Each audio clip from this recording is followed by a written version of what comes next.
Good evening, everyone. Okay, I'm really excited to get into this. I mean, I'm also really excited that the Great Ace Attorney is getting localized this summer, too. But for now, let's go into one of the best cases of the original trilogy.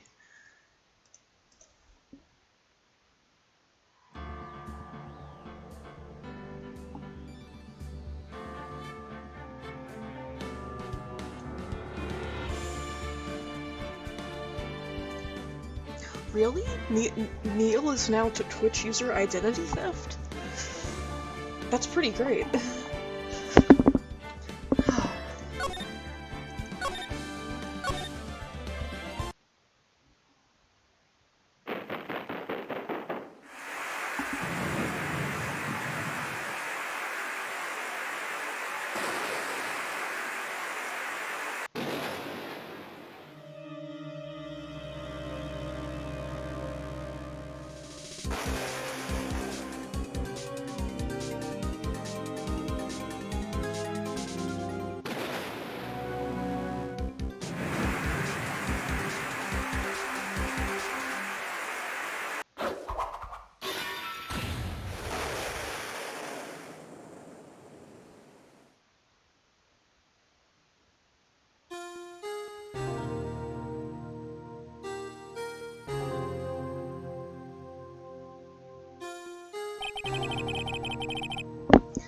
It's been 2 months since Maya left the office.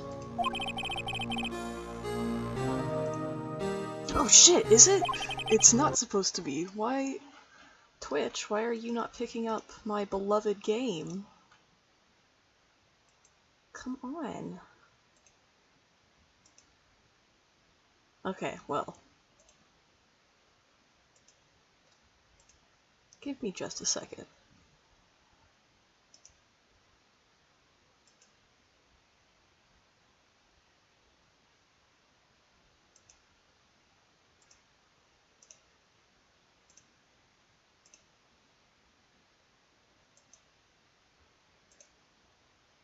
There we go. There's everything.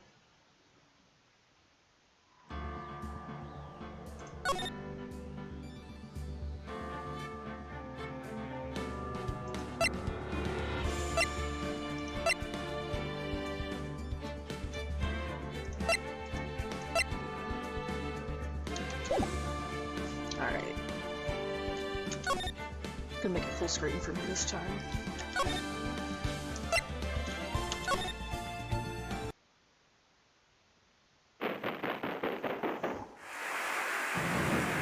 Now you'll be able to actually understand the cutscene.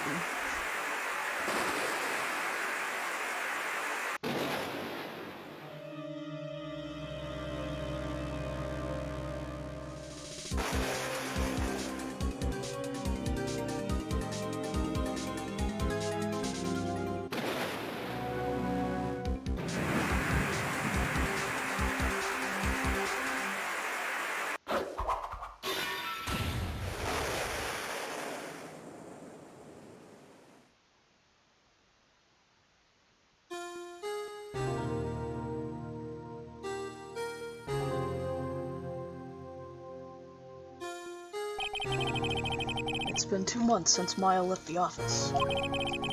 2 months without a single trial. I've had offers, but none I took.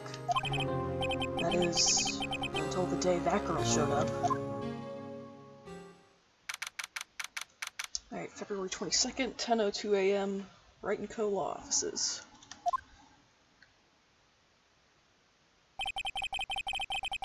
Why do I come here to the office every day? It's not like I want to work. There you are! Finally! Where have you been? My sister's trial is tomorrow! Who are you? It doesn't matter who I am. It only matters who you are. The famous defense attorney, Mia Fey.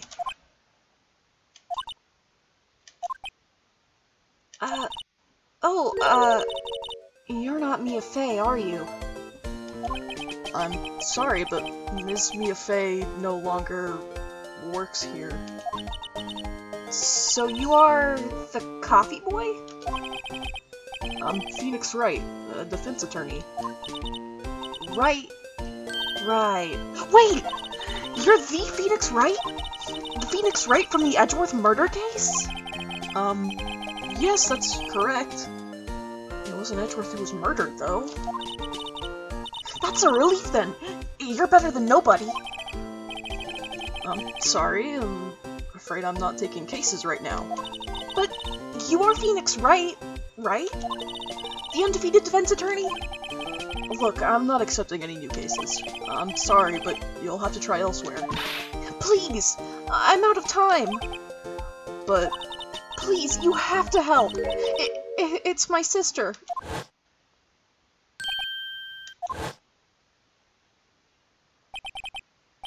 Maya? Could it be...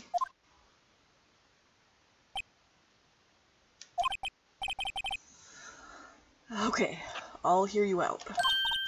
Really? Thank you so much. My name's Emma Sky. I'm a scientific investigator. Scientific investigator? Emma, was it? So you're a scientific investigator? Yes, that's right. Is something wrong? No, it's just you seem kind of, jumpy. Or maybe just young? Young? I'll be 16 years old this year. Oh, I see. Wait, only 16? I'm set to be formally assigned to forensics in 3 more years. My work is becoming quite well known. At my age, no less. So what exactly is your current position, then? Well, legally speaking, I guess you'd call me an 11th grader. But I'm ready to do my job. At my age, no less. Great, another future professional in training. So, what's this about a case? You said the trial's tomorrow? My sister didn't do it. She wouldn't stab someone with a knife. She wouldn't. So, it's a murder case. I don't care if there's a witness who saw her do it. She didn't do it. I know she didn't do it. It's a scientific fact. And there's a witness. Just talk to her. You have to talk to her. Right. I suppose I will. I promised her I'd bring Mia Fey, but... That's interesting. How would she know Mia? So, you want to be a scientific investigator when you grow up, then? Excuse me? I'm not a child, I'll have you know. Still, it's good to have a goal, albeit a very unusual one. I believe investigations should be done scientifically. Don't you? Yeah. Sure can't fault her for a lack of enthusiasm. If this case is handled scientifically, I'm sure my sister's name will be cleared. Your sister? I've been doing research, you know. I'm developing a new scientific method of case investigation. I'll show you when I'm done. I'm looking forward to it. Guess I should get down to the detention center and talk to her sister. But first, how do you know Mia? My sister asked for Mia specifically. This Mia Fey person was a few years below her in school. So they went to the same school, huh? She always told me to go to Mia if I ever needed a defense attorney. And, well, I need one. Incidentally, Mia is a woman. Okay? Now that you mention it, I guess it is more of a woman's name than a man's. Oh, well, it's nice of you to help your sister out like this. You must be close. Well, actually, when she gets like she is now, I kind of hate her. Huh? But she's my only family. Your only family? What about your parents? They died in a car accident when I was little. Oh, I'm sorry. Anyway, to the detention center.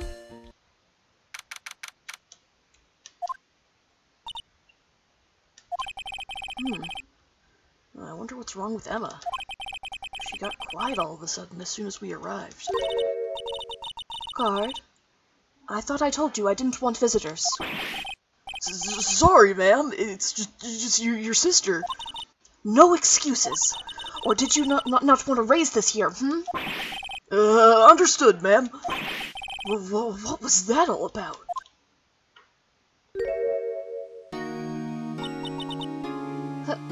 Hi, Lana. Funny. I seem to remember specifically telling you not to come here. Perhaps my memory is failing. Look, I didn't want to come here either, okay? But your trial is tomorrow, and you still don't have a defense attorney. I'll be the one in court tomorrow. This has nothing to do with you, Emma. Isn't that right, Mr. Wright? Hey, how do you know me? Mia mentioned you. I've heard quite a bit. I'm sorry. What exactly is it that you do? My name is Lana Sky. I'm chief prosecutor for this district. You're a prosecutor? Two sisters, one a lawyer. Could this be a coincidence? Emma, Lana, I mean, they're just like...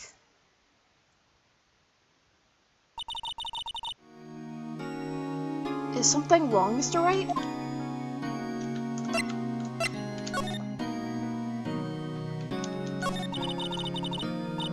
There's something you should know from the start. Which is? The suspect in this case has confessed to the crime. Huh? Wait, but the suspect is... me. I did it. Well, Mr. Wright? Well, why don't you begin by telling me exactly what happened?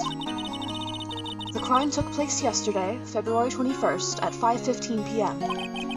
That's quite specific. It was in the witness's deposition. A witness clearly saw me committing the crime. My, that was a bit of bad luck, wasn't it? The crime took place in the underground parking lot at the prosecutor's office. The body was found in the trunk of my subordinate's car. The prosecutor's office, huh? In your subordinate's car trunk? Classy. I was arrested on the spot. Caught red-handed, as it were. Well, that's just great. So, who was the victim? An investigator with the police department. I suppose the correct term is detective. A detective? Death was due to a loss of blood. He was stabbed once in the stomach. By you? Death wasn't immediate, but the wound was fatal. I see. Allow me to repeat myself, Mr. Wright. The victim was a detective. You know what that means, don't you? Uh-oh. What? Mr. Wright, what does it mean? Well, it means... The police department will consider it a matter of pride to have me found guilty. They will use any means at their disposal to do so. This case gets worse and worse with everything I learn. So, you're the chief prosecutor?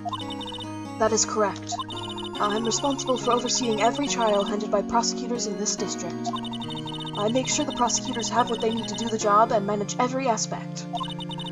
Those are my responsibilities, in a nutshell. That's an awfully large nutshell.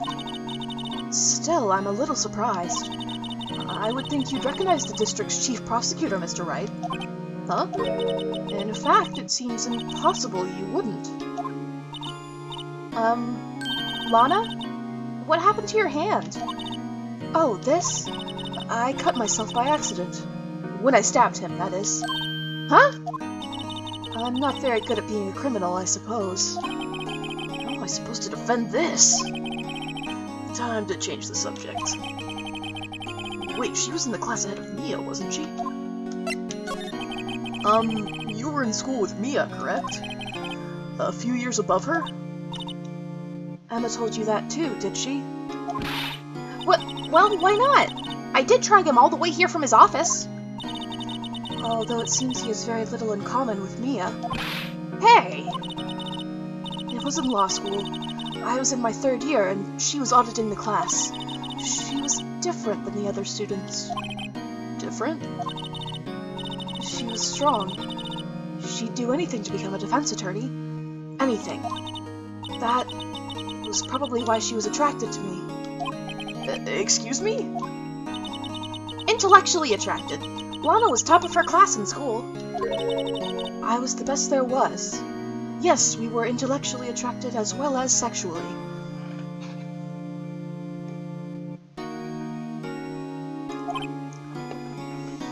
Oh. I'm doing pretty good in school too, by the way. Sounds a bit different when Emma says it. Well, Mr. Wright? Excuse me? As you can plainly see, I am admitting my guilt. I think it's safe to say, there's no way you can take this case. None. But Lana! Why? Why are you doing this to me? You never think of anyone but yourself! I know you didn't do it, Lana, I know! So how can you say you did? If I lose you, I'll be all alone. I hate you, Lana! Mr. Wright? Yes? I believe our discussion here is ended. The rest, I leave to you. You mean you're requesting my services as your defense? Don't lose any sleep over it. Your client has confessed, after all. The case is over. Right. I'll do what I can to get to the bottom of this. Lana's confessed to the crime, yes, but something doesn't fit. It's that look in Emma's eyes. There's something else going on here, and I'm going to find out what.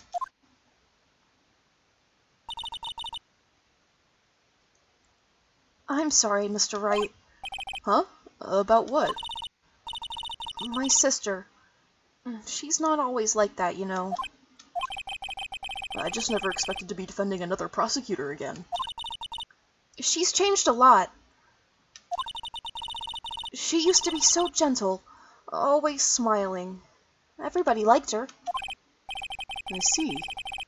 Sorry, but I'm having trouble imagining that. What happened to her?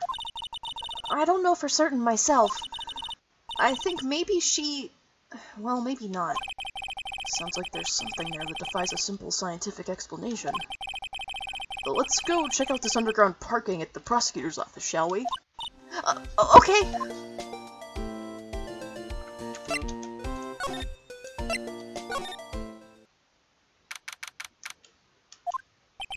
So this is the lot where it all happened? Looks like they're still investigating. Funny that my first visit to the prosecutor's office should be like this. Hey, everyone! Keep up the good work! Hey, what are you thinking? Well, they are going to be my coworkers 3 years from now, after all. No harm in saying hello. Actually, there is. You know attorneys aren't supposed to examine crime scenes. I'm trying not to stand out too much here, see? Hey there! You expecting to go unnoticed around here, partner? Partner?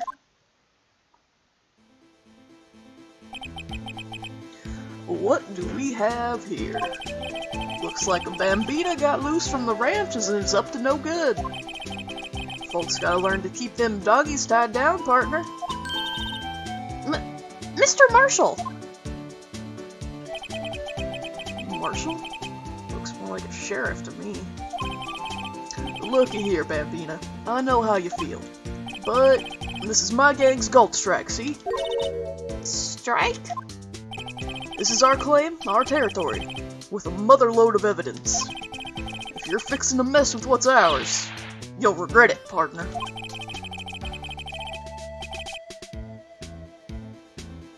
You know what dreams the cacti out in the desert dream? You want to? What's this guy talking about? You head along home now. Happy trails, Bambina.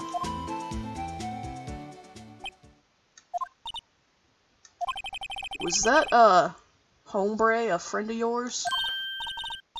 Kinda, sort of, yeah. He's a detective. Who thinks he's a sheriff from the Wild West, it seems.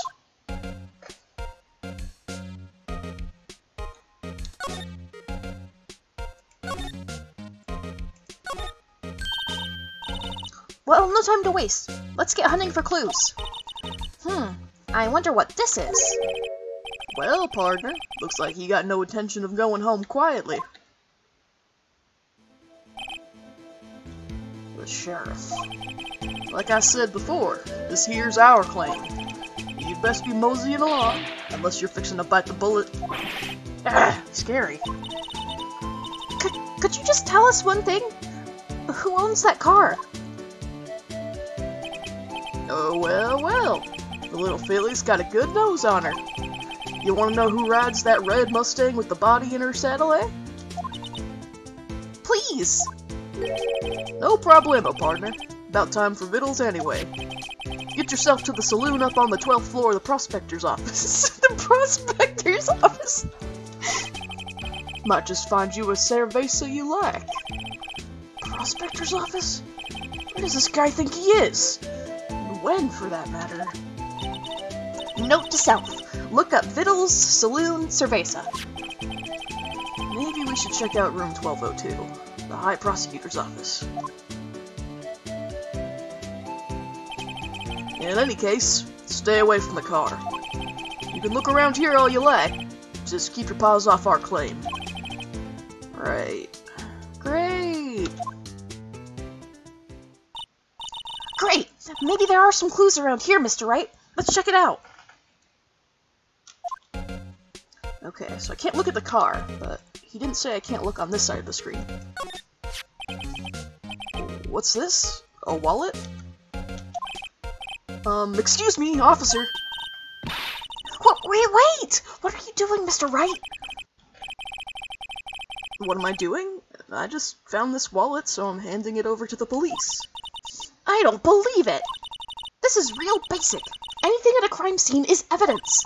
Let's be scientific about this, please. Just put it in your pocket. How is that scientific?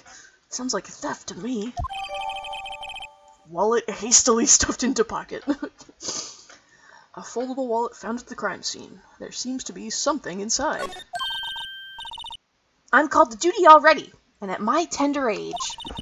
Here, I'll teach you the trick to examining evidence in detail, okay? Oh, and this is where, we learned that this was the first case developed for the DS. By the way her eyes are sparkling, I can tell she's been waiting for this. Okay now. Look at the court record.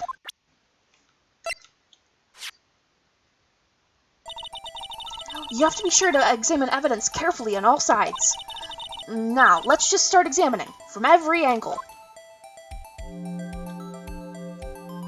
So now I can do this.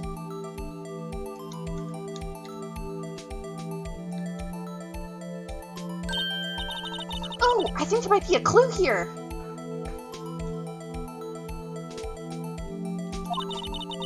You should check it out. With a press of enter.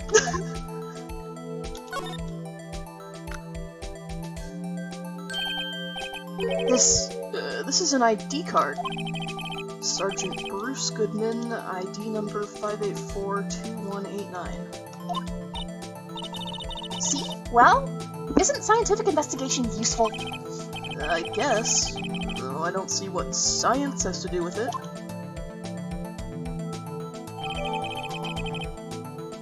Hi, Bunny.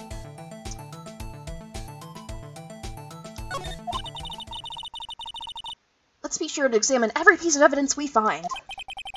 I guess I've got to be on my toes from now on. Excuse me? Were you two all set? Us? Yes, hello, my wife. Whoa, what's this? She couldn't be... You're selling lunches? Here? This is a crime scene. Hello. A half and half, was it? Oh, thanks. And you, sir? Yes? Some crouchy goodness coming at you. Thanks. Interesting way of doing business. This area is off limits to anyone without clearance. Especially passers-by. Or are you officers? No, but you don't exactly look like the type to have clearance. Well, that's hardly a way to greet someone. Even if my days as the cough-up queen are over. Cough-up? Huh? You know, I'm feeling kinda full. Maybe I'll pass on lunch. I'm quite connected to this case, you see. The images are burned into my eyes, you might say. Yes, all the sordid secrets. Secrets? Dear me, you are a slow one, aren't you? I'm referring to the murder, the stabbing of that detective. What? A witness clearly saw me committing the crime. You mean you're the witness my sister was talking about? Please, cough up, Queen! Tell us what happened! The name is Angel Star. Don't you go forgetting it. Or before you know it, I'll have you whimpering at my heels. Yes, ma'am! Yipes, she means it. Okay, so the premise of this case is, Emma's sister Lana is the chief prosecutor and has been accused of murder, and a witness, which we now know to be Miss Angel Star here, saw her stabbing the victim. And the crime scene was this parking garage at the prosecutor's office.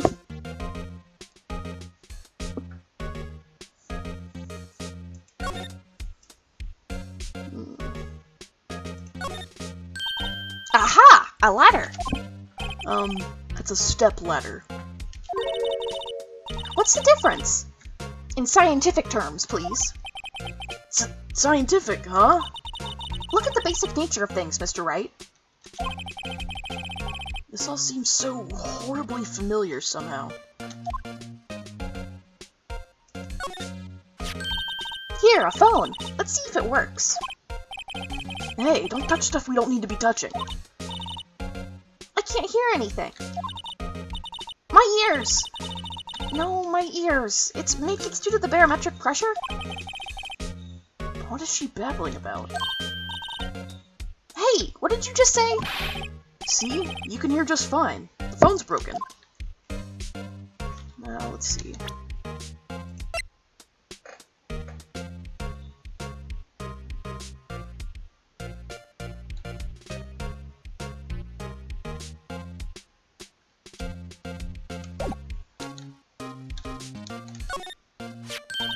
Oh wait, I didn't need to do that again. Whoops.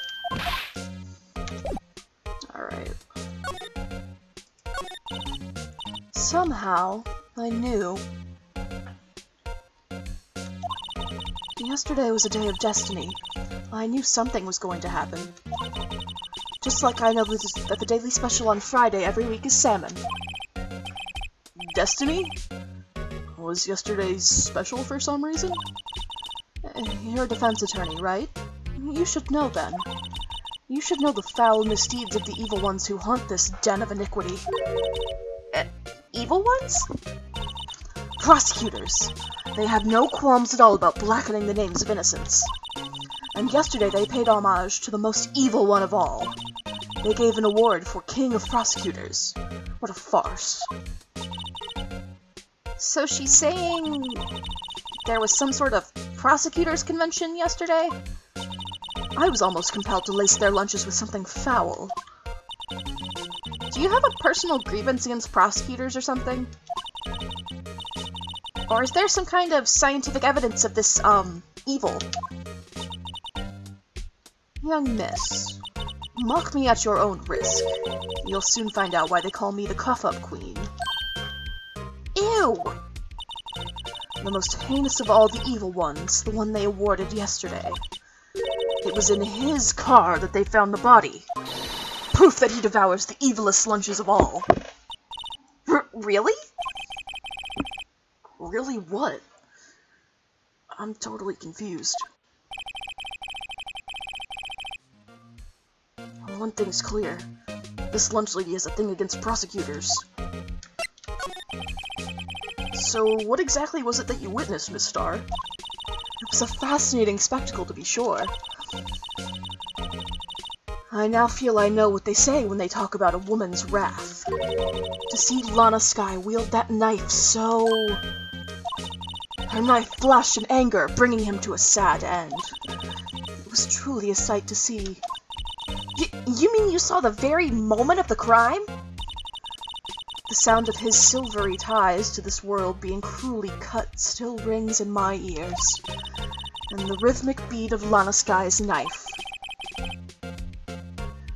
Wait a second, you know Lana Skye? Of course. It's quite a feat, becoming chief prosecutor. How many lunchboxes of sin did she pack to make that journey, I wonder? She always travels light. Now, why would this pretty lunch lady know the chief prosecutor's name? Could we ask you a bit about yourself, Miss Starr? I come here every day to sell lunches. I import only the freshest and best from the Far East. For some reason, the box lunches are a hit here. Why not make the lunches here rather than import them? Did you say something? No? Only true connoisseurs can understand. The kind you can only tell someone who has tried General Tso's trilobite lunch set. Never mind. You win. I don't even want to appreciate part of old trilobite's flavor. Anyway, I come here every day to sell lunches. My boyfriend works in the security room here at the prosecutor's office. Your boyfriend? See the security room over there? The glass-walled booth? I sell my lunches, and since I'm here anyway, I drop in to see him. Since you're here anyway, I guess selling lunches is more important than romance. So, to scientifically analyze the data available so far, you, Miss Starr, are a lunch vendor with an ulterior motive for coming here. Useful analysis. That. Did you have a bad experience with a prosecutor, Miss Starr? I sense some hostility. A hostility? Ha! Perhaps.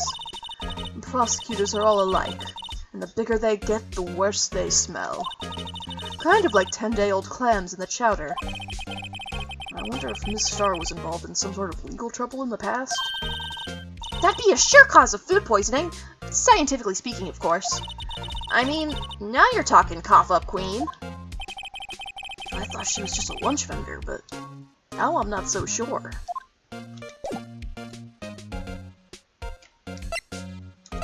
Let's see. Do you want to look at any of my stuff?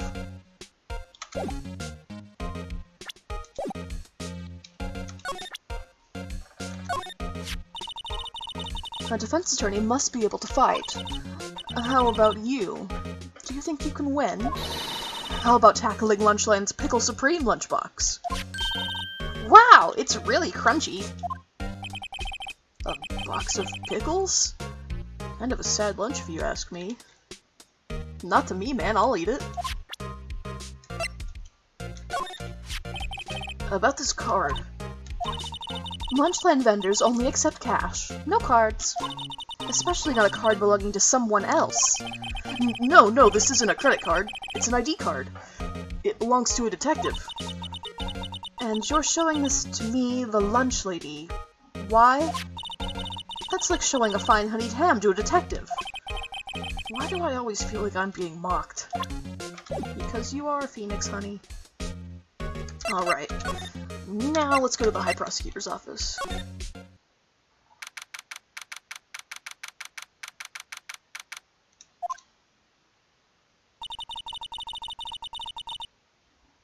This is the kind of room that just screams, I can do the job. Quite a change from your office, really. Thanks. Hey, look! There's a trophy or something here. A trophy? What, that shield? It takes real nerve to display stuff like this.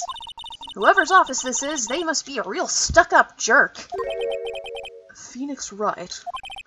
You never tire of prying into other people's business, do you? That voice. Oh, look who it is! Long time no see, Edgeworth. Huh? Ah! Mr. Edgeworth! You know him from somewhere?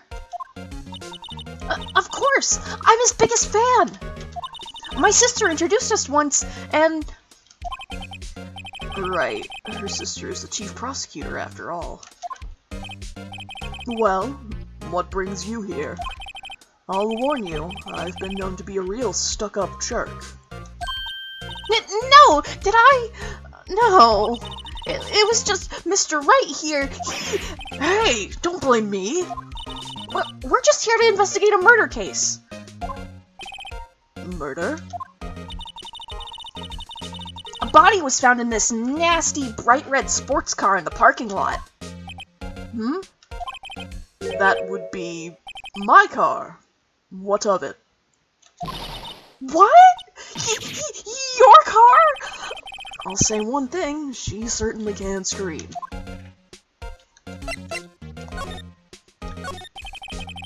So, the body was found in your car? Go ahead, say it right. You think I did it, don't you? After you went through all that trouble to help me last year, no less. No, we don't think you did it. I mean, it was my sister who stabbed him. Wait, no, she didn't do that. I mean... Wait, so you're the chief prosecutor's little sister, then? Yes, sir. Emma Skye.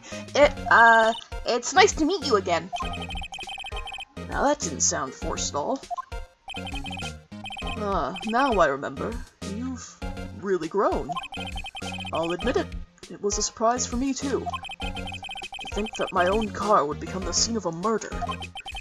More surprising still, I'm being forced to prove my superior's guilt. I can understand. Wait! What did you say? Lana Skye is the chief prosecutor. The top prosecutor in the district. She can't prosecute herself, so I'll be the prosecutor at the trial tomorrow. You? Mr. Edgeworth. God, you look Miles Edgeworth and Desmond Sycamore in a room together, and the world would explode. Implode, actually, is more accurate. To be honest, it's a bit of a miracle I'm still here at all. What do you mean? Rumors. You know the album by Fleetwood Mac? I'd rather just be home listening to it, honestly. You've heard the rumors about me, haven't you? Miles Edgeworth. It's hard to remember a time when there weren't rumors about this guy. Forging evidence, arranging false testimony, illegal searches, you name it. Thanks to you, my innocence was established in the trial at the end of last year. However, there are some who say I'm the one responsible for the current incident. What? That's crazy! Some people need very little excuse to think ill of others. No, it's only been 2 months since this case, but it's February now, so everything that happened over Christmas is technically last year. It's a fact of life, impossible to stop. But some of them even go so far as to present me with toys like this. They think it's funny. Toys?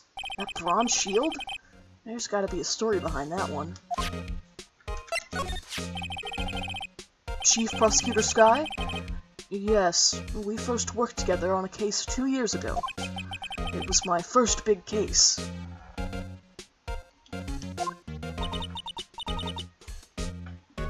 That's right, I remember. 2 years ago.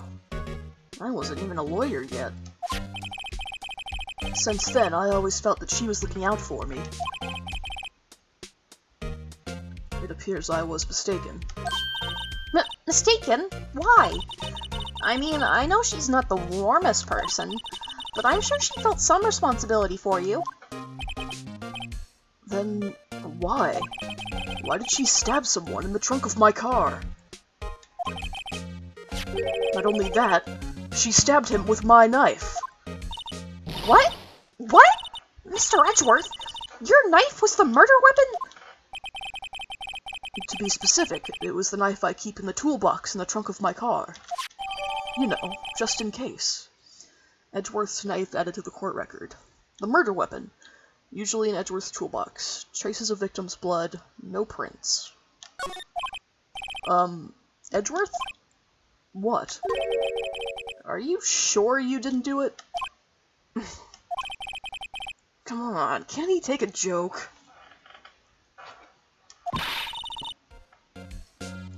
You have a strange sense of humor, Mr. Wright. Alright, now let's examine every single thing in his office. I've been wondering, what the heck is this? It has a big K on it. Prosecutors. Huh? What's that? It's the King of Prosecutors trophy. King of Prosecutors? It's a great honor, and they send that shield to the best prosecutor each year. What? So that K, that's... K stands for King? Yeah. You got a problem with that? I didn't design the thing. King of Prosecutors. Kinda like Employee of the Month, only better. King of Prosecutors trophy, given to Edgeworth, King of Prosecutors at the PD on the day of the murder. So that's the King of Prosecutors shield, huh? Well done, Edgeworth. You must be proud to be the King of Prosecutors. Congratulations! King of Prosecutors! Please, stop saying that. That still doesn't explain one thing. Why is the tip of the shield broken off? Okay. My! What an amazing bouquet! Just right for Mr. Edgeworth. No kidding. Hey, there's a card on it. Back from the dead, Wendy. Wendy. I've heard that name somewhere before. And beside it, a giant steel samurai! Wow, I want one! Huh? There's something written on the bottom of his foot. Between a rock and a hard place, Wendy. Wendy? Is she Mr. Edgeworth's fiancée? I don't think so. So that's... Both of these are from Wendy. Ooh, cute! What a pretty tea set! I go more for the instant tea bags myself. Amazing! The drawer below is filled with packets of tea leaves. They're all sorted by place of origin and flavor. Look at this royal blend! What an exquisitely splendid concoction! There's such a thing as taking a hobby too far.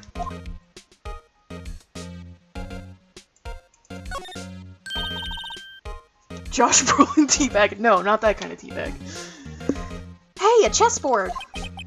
I'm not too up on my chess, but it looks like blue's in a bit of a tight spot. The red knights have surrounded the blue pawn. Huh? Those horses are mounted knights. Their swords have really sharp edges. And check out that poor pawn.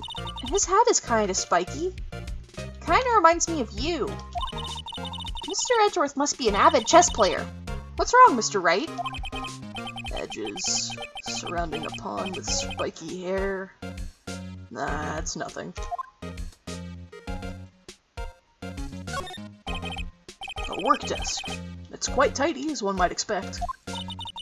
What a nice desk! Easy to use and easy on the eyes. It's polished so well I can see my own reflection. Strange. Why did I just picture Detective Gumshoe? Maybe I'll take that name plaque as a souvenir. Don't. He'll sue you. He would sue a 15-year-old girl. Mr. Edgeworth has such a comfy sofa. Sofas like this make me want to curl up and take a nap. I bet he pores over his case files here until the wee hours of the morning. Then he takes off his jacket, rolls up his sleeves, and goes to sleep using his arms as a pillow. I don't believe it. She's actually daydreaming about Edgeworth working. I bet in the morning he has sofa hair and little creases in his cheek from the seams. He's so cool. Sofa hair is cool?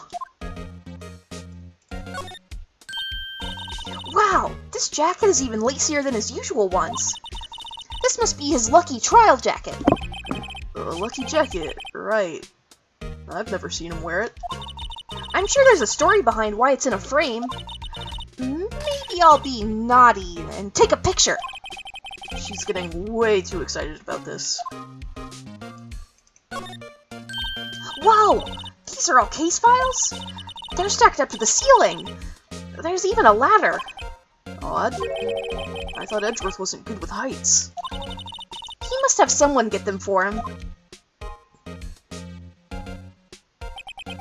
Strange. Why did I just picture Detective Gumshoe?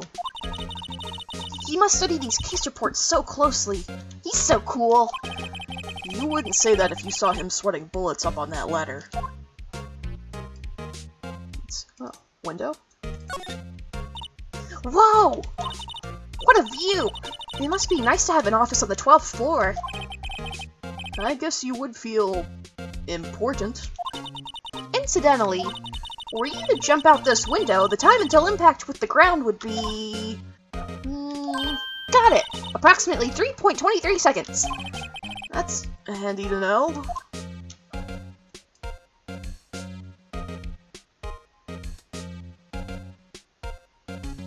Alright, I think I've hit everything in here.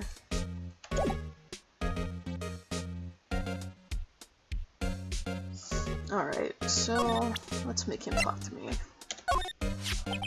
So basically, this says you were the best of the best last year, huh? You can take that foolish grin elsewhere, right? I lost a day of work to receive that travesty. Huh? Why's that? I had to go to the police department to receive that broken shield. The police department? Edgeworth was just standing there as Emma was being a freak about him sleeping on the couch. And he's just like, yes, whatever. Yes, right next to the police station downtown. You've been there, haven't you? Where Detective Gumshoe works? Yeah? I was wondering something about your shield. Why is it broken? What does it matter? I've got more important things to worry about. Oh, right. He doesn't seem too concerned about his award, for better or for worse. Yesterday was a very busy day for the prosecutor's office. Maybe we should ask him more about yesterday?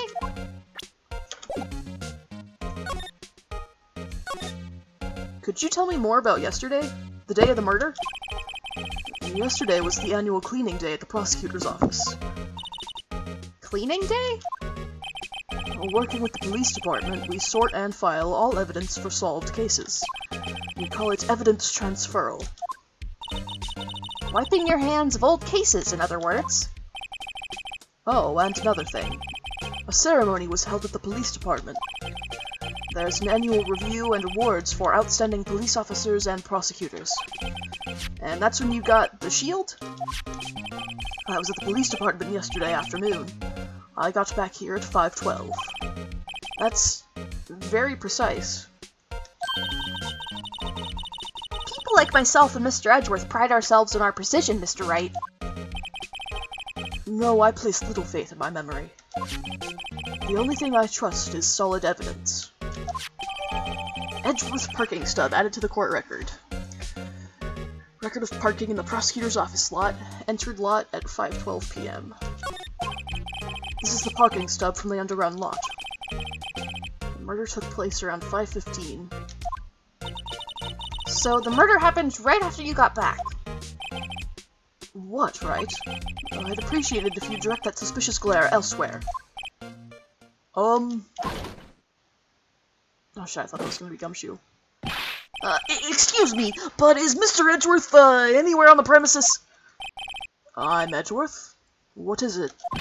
I'm here, sir, at the request of the chief, sir. I've got your report, sir. Report? What?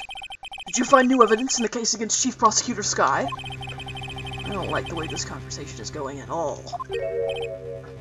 Skye, sir? No, sir. No name of that kind, sir. Not in this report, sir. I think I just heard Edgeworth's lid blow. Mr. Edgeworth's lid isn't on very tight, is it? I made a clear request to the police department, did I not? I need to focus on the trial tomorrow, so don't bring me anything unrelated. Sir! But sir! I'm just following orders, sir. They told me to bring this to you. I wasn't aware of the particulars of your arrangement with us, sir. Give me your name. Yes, sir. Meekins, sir. Officer Meekins. Right. Officer Meekins, take your report and leave. And good luck with that raise next month. But sir, I didn't know. Poor guy. Looks like he was absent on the day they gave out brains and good luck.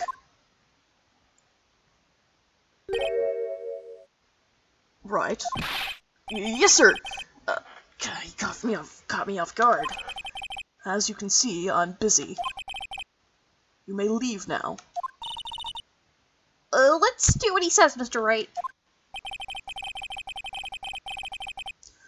The victim was a detective from the same department as that patrolman just now. Go down to the police department. You can ask more there. Thanks. He seems to have finally calmed down, at least. Look at my badge, though. Shit. I'm busy preparing for tomorrow, and I'm not in the mood for idle banter. Especially not with you. Let's go, Mr. Wright. Fine. I'll just have to talk with him when he perks up. Alright, now let's go see Gummy!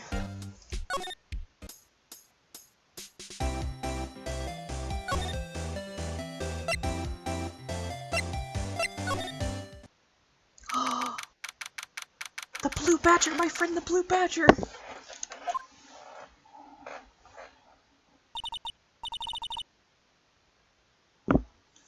Whew, we're finally here. Why would they put the police department so far away from the prosecutor's office? Beats me. That took almost 30 minutes by taxi, and traffic wasn't even that bad. The police department, huh? I've only ever been to criminal affairs next door. Well, hold on, what's that?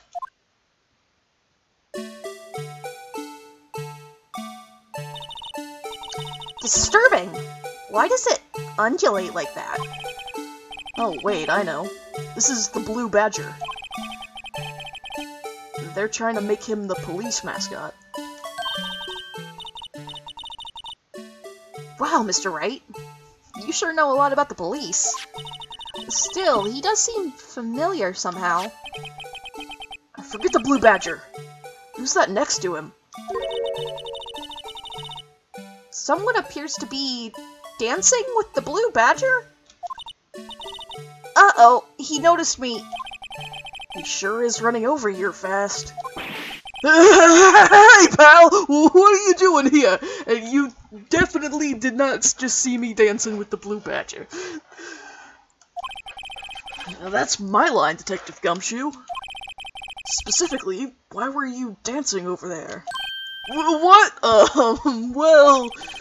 Well, at least he doesn't seem to be busy. This is our chance to get information. Hey, I'll have you know I'm a very busy man, pal. Not too busy to dance with the Blue Badger. I'll give you one word of advice, pal. You better not agree to defend the suspect in this case. What? Why not? Huh? Oh, well, it's just that the chief prosecutor has confessed to the crime. She says she summoned the detective to the prosecutor's office, and she killed him. But what if she's not telling the truth? Yes, well, no. Come on, pal. There's plenty of evidence against her. But what if the evidence was faked? Hey, pal. can I speak to you for a second? Huh? Me? Why is this little girl so peeved at me? She's a relative of the suspect. She's Lana Sky's sister. Whoa! The chief prosecutor's little sister? Just please investigate this case carefully, okay? Scientifically. Yes, sir! Oh, by the way, you might want to keep your voices down. You don't want to be overheard using words like faked. Huh? It's just... it's a sensitive issue with us these days. So, what are you doing here, Detective Gumshoe? Me? Well, nothing really. They kicked me out of criminal affairs. Detective Gumshoe? What did you do this time? What do you mean, this time? Then, what happened? I know things are busy right now. I mean, with my sister's case and all. It's true. We never had a chief prosecutor murder anyone before. Only the highest-ranked people are being let into criminal affairs now. The lowest-ranking guy in there is our chief of detectives. They're not letting any of us rank-and-file detectives in at all. None of you? I know this is an important trial, but isn't that a little odd? So anyway, I thought I'd spend the day getting the Badger dance down pat. Isn't there anything else you could be doing? The chief of police himself is directing this investigation, pal. And Officer Marshall was assigned to the underground parking lot. Officer Marshall. Now that I think about it, Emma did seem to know that Marshall guy. A patrolman in charge of the crime scene, or in charge of a crime scene. It's unheard of, pal.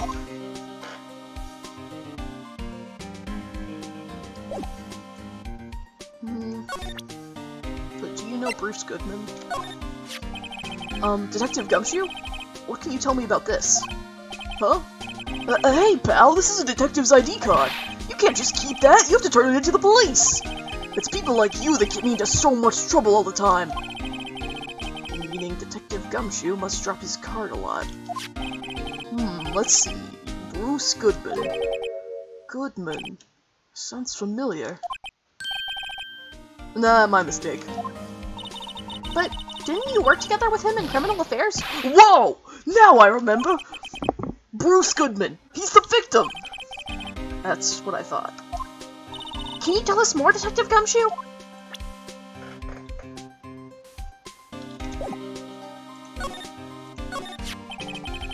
So, this ID card belonged to the victim? He was a detective like myself. Detective Bruce Goodman.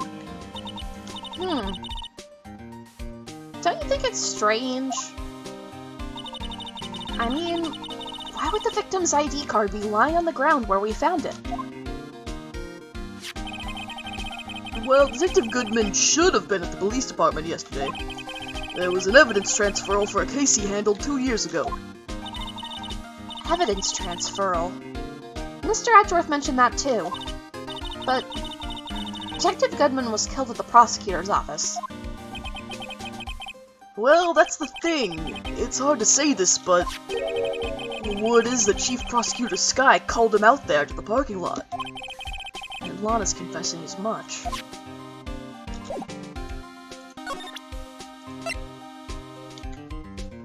Did you see Edgeworth get his Big Boy Award?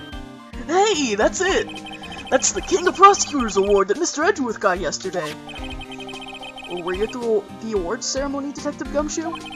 Of course, pal! I got an award for diligence myself! Ah, congratulations. Okay, everybody round of applause to Gumshoe for getting an award. I was wondering, why is the award a shield? And why is it broken? Oh, there's a reason. I'll tell you what it is later. Apparently, he's forgotten. But I was proud of Mr. Edgeworth for winning that award. Even with all the naysayers in the prosecutor's office. Naysayers? Must be because of the rumors.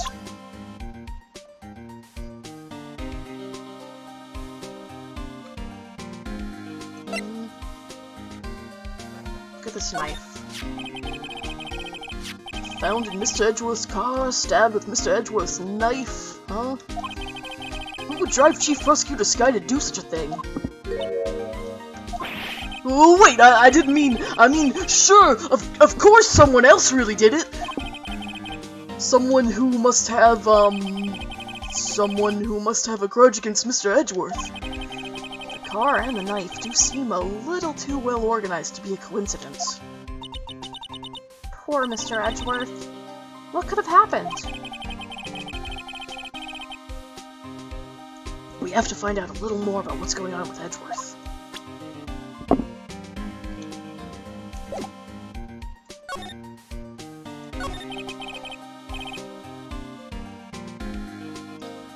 He's in a tough spot again. Again?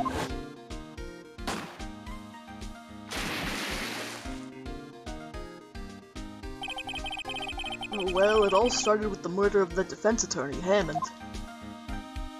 But Mr. Edgeworth was found innocent! Now listen, pal, there have always been rumors about Mr. Edgeworth. Forging evidence, making deals with witnesses.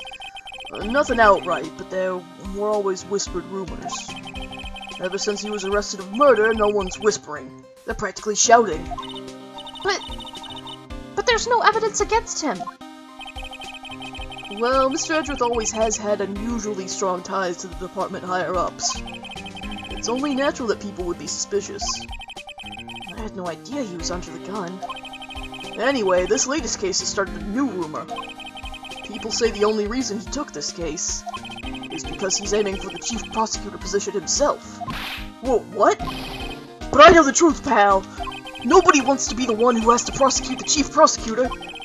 Mr. Edgeworth is biting the bullet on this one! He's doing this for all of us!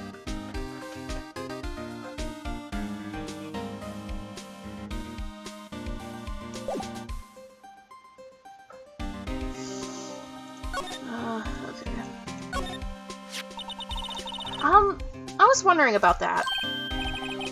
What? The Dancing Blue Badger? It's my masterpiece. You made this, Detective Gumshoe? The chief threw together some designs, and I just did my thing, pal. Nice work. It's battery-powered, so it can go anywhere. There's no switch, so it just dances until the batteries die. Poor Blue Badger. Fated to dance until he drops. This is part of the court record? Oh yeah, of course it is. A work of art designed by the Chief of Detectives and created by Detective Gumshoe. And that's all I know about that. I'm not officially on the case, you know. Thank you.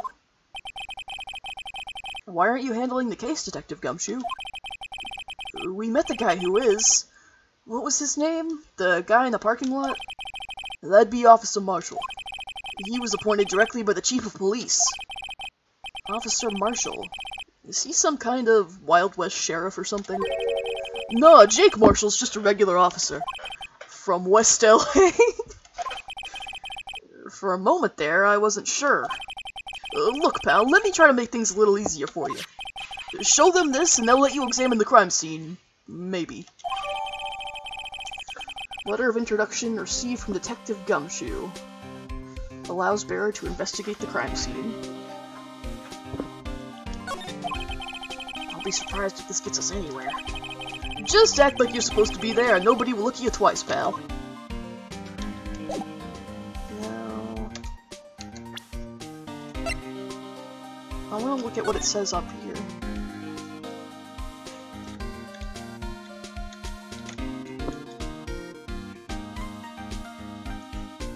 What does this say? I mean, it's like something $20, but...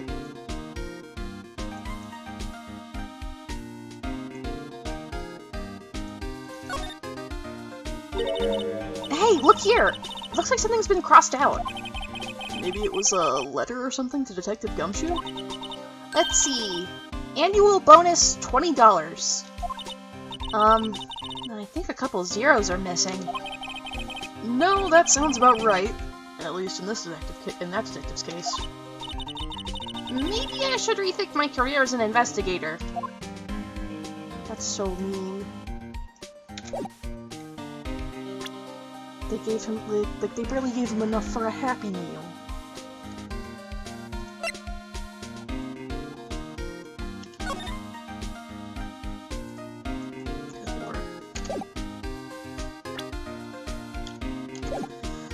Alright.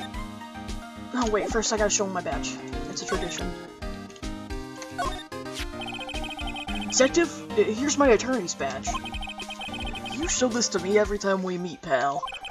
Real men show their police badge. Enough said. I wish I had a badge. Even an ID card would be nice. Wait. Speaking of ID cards, I found the detective's card, didn't I?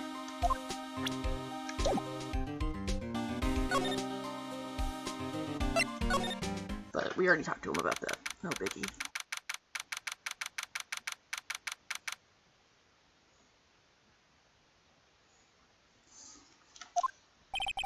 Looks like the investigation is still going. I have to be getting back to the shop. I don't know who's saying this. Sorry, looks like I'll be stuck in this pit till the sun sleeps. I'll see you in my dreams tonight then, baby. Oh, still here? Ah, hello. I don't think that was supposed to be Marshall, but I gave him Marshall's voice on accident. Okay. Why the surprised looks? Didn't I mention? I've got a boyfriend in criminal affairs, too. What happened to the security guard?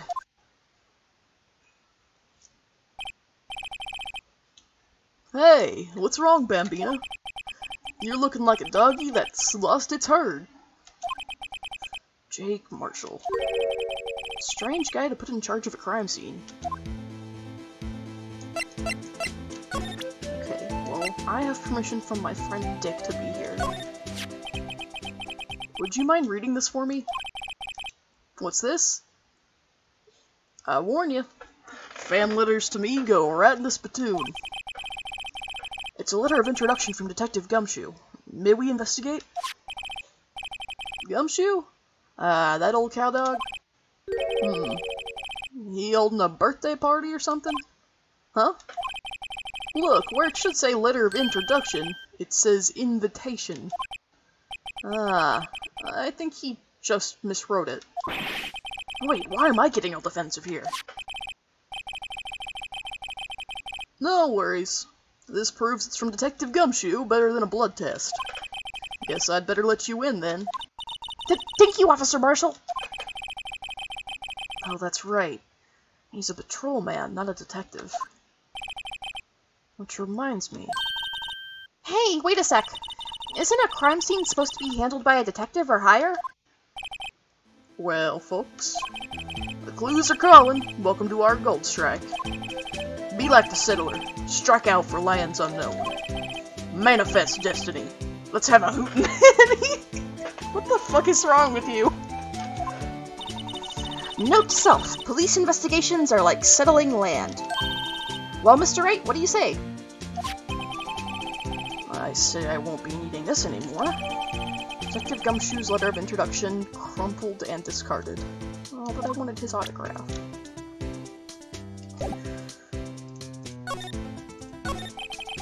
Officer Marshall, could you tell us more about the victim? Good men always die young. Remember that, partner. Could you be a little more specific? Bruce Goodman. He was a detective, right? Well, aren't you a feisty doggy there now? Detective Goodman was stabbed here at 5:15. The smiling Madonna told me the tale. I think he means the witness Miss Angel Star. One stabbed to the chest. A fine piece of work. This here's the autopsy report. Goodman's autopsy report. Death due to loss of blood, 1 knife wound. Died within an hour and a half, 4 p.m. Was my sister involved with the victim in any way? It's funny you should mention that, Bambina. Chief Prospector Sky and Detective Goodman had nothing in common at all. Nothing in common? They apparently worked together on a case a few years back. So, there's no motive. Goodman wasn't a particularly gifted detective. That's one reason why he didn't do much work with the chief prospector. But my sister called the victim here on the day of the murder, right? Here, to this parking lot? So it seems, like calling an unarmed man to a shootout at high noon. Yeah, you would know a lot about that, wouldn't you? By which I mean he would know nothing at all. I don't mean any offense, but... Officer Marshall, you're a patrolman, right? Not a detective? You calling me out? They shoot you for that in Texas. You heard it here first, guys. If you make a call-out post about me, they will shoot you for that in Texas. Huh? I was one of them fancy shoot detectives till 2 years ago, to tell you the truth.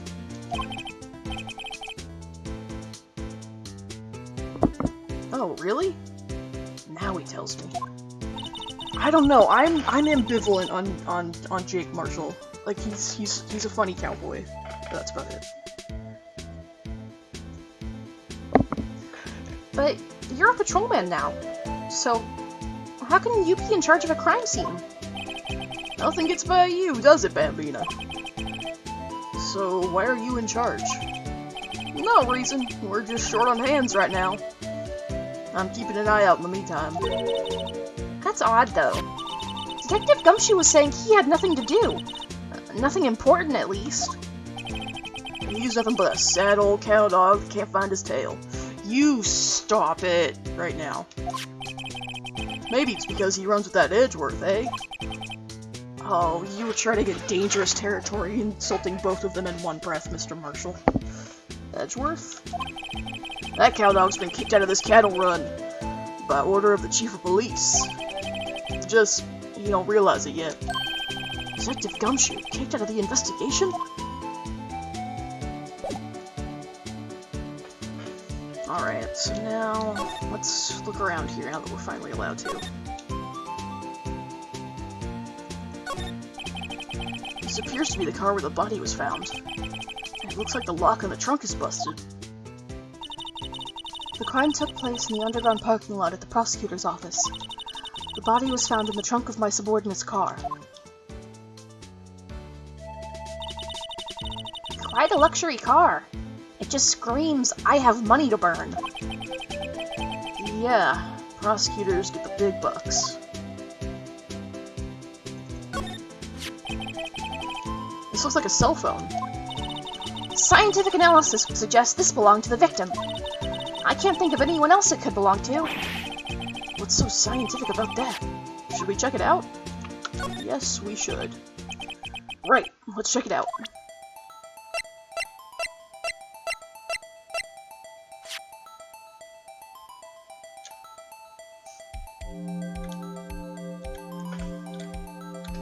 I actually can't move the, I can only move the object, I can't move the little, magnifying glass around at all.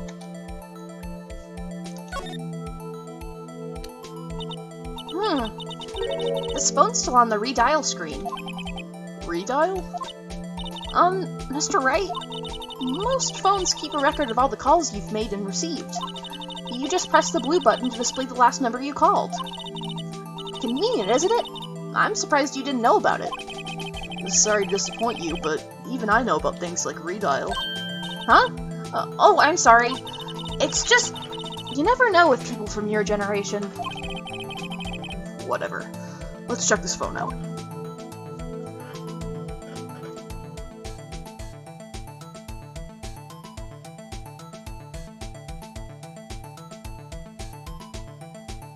Where do you want me to look? Hello?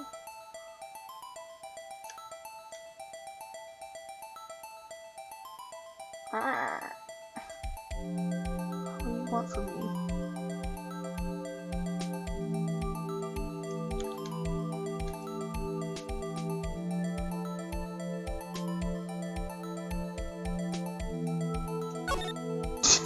Okay, sure. Now, to see who the owner of this phone called last. Note to self. A defense attorney doesn't think first, he just pushes the button.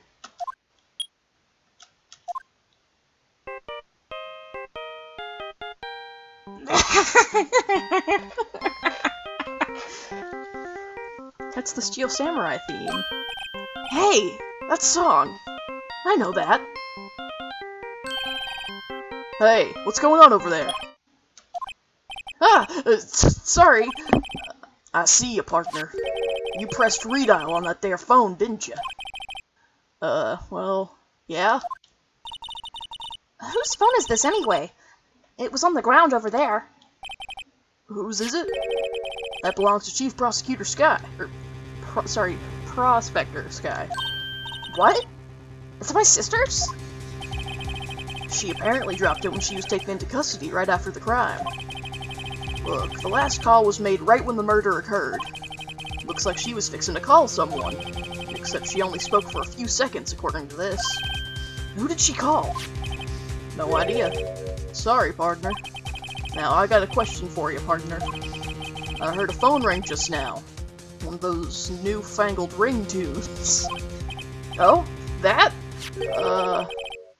I'm sorry, that was my phone. What? Your phone? Yeah, it's kinda strange, but someone called me right as we picked up the other phone. Wrong number. I hope you're not lying. They shoot you for that in Texas, partner. Uh-oh, I've incited the wrath of the Lone Star Patrolman. Cell phone added to the court record. Okay. Property of Atlanta Sky. Last call made at 5:18 on the day of the murder.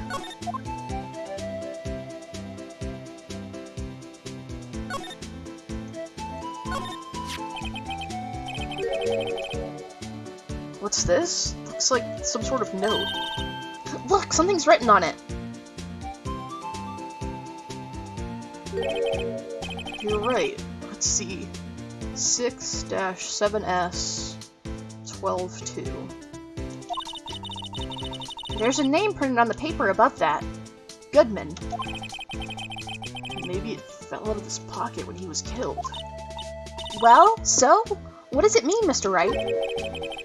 How am I supposed to know? Note to self. For deductive reasoning, go to Edgeworth, not Wright. I'm sure Edgeworth wouldn't know what this means either. Goodman's note added to the court record. Victim's memo found in the car trunk.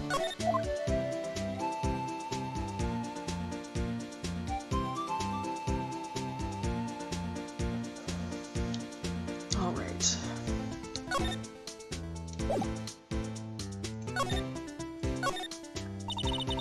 So there's no connection between Detective Goodman and my sister. That's correct, but there's a goldmine of evidence against her. And the prospector tomorrow is none other than Edgeworth himself. I'm afraid your sister's fate is decided, Bambina. Many condolences. Officer Marshall! Yeah, Bambina? How can you say that? You and my sister, you were... Is there something between this cop and her sister that I don't know about? I apologize, Bambina. Something must have gotten to me.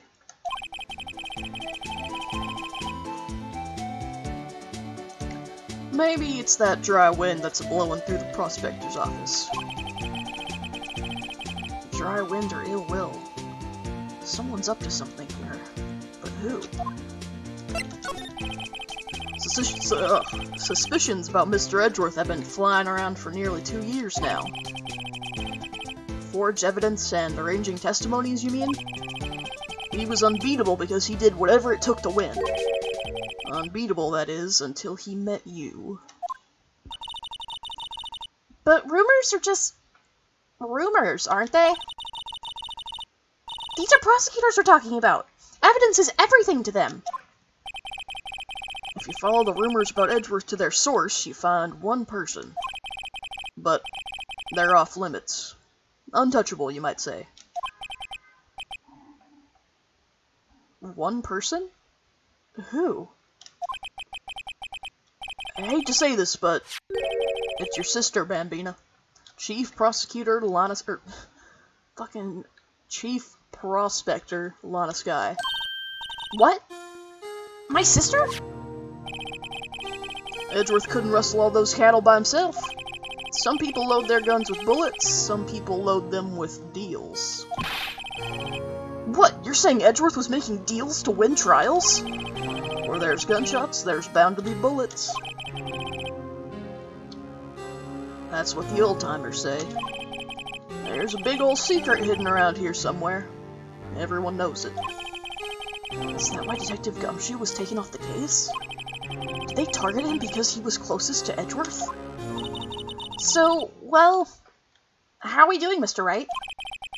I guess we've got some clues. We have an autopsy report, a note from the victim, and a cell phone. So, you think we'll be okay? Well, the only thing that's still bothering me is that Lana is confessing to the crime. She says she did it. No problem. I can guarantee that she's not the criminal. Oh, by the way, Emma? Yes? I know that song your phone plays when it rings. What? It's the Steel Samurai theme song, isn't it? That popular TV show for kids? The phone that rang earlier wasn't mine. It was yours. At 5:18, just after the murder took place. Your sister called you, didn't she, Emma? I'm sorry. Can you tell me what you talked about? She hung up right away. I see. Cell phone updated in the court record. Last call made to her sister Emma at 5:18 on the day of the murder. A detective is murdered, and the suspect is the top prosecutor in the district. I've got a bad feeling about this. Like, maybe I still don't know everything that went on here.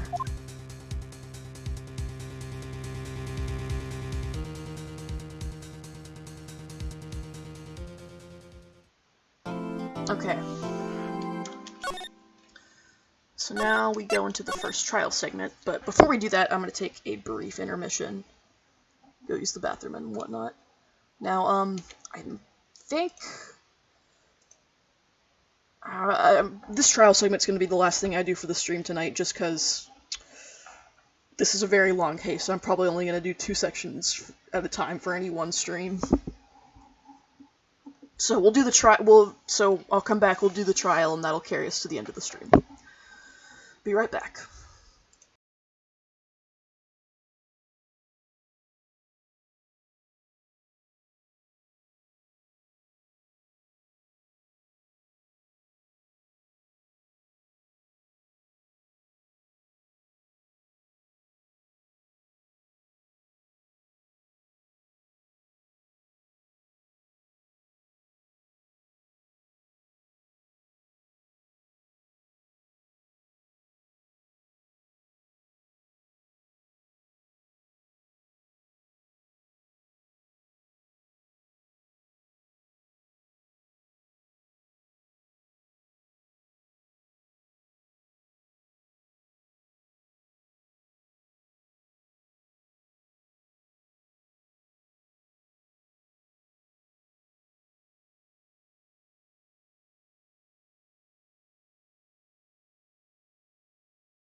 god, oh fuck.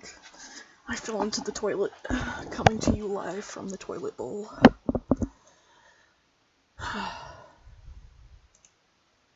Hey, I wouldn't mind being in Flushed Away. Hugh Jackman's in that. So I'm all for it.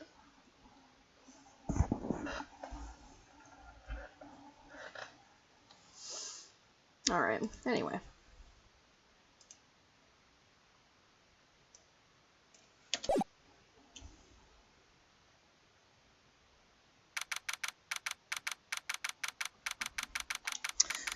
February 23rd, 9:34 a.m., District Court Defendant Lobby number 2. How did the investigation go yesterday, Mr. Wright? Frankly, there's still a lot of gray areas. Or rather, the whole thing is one big gray area.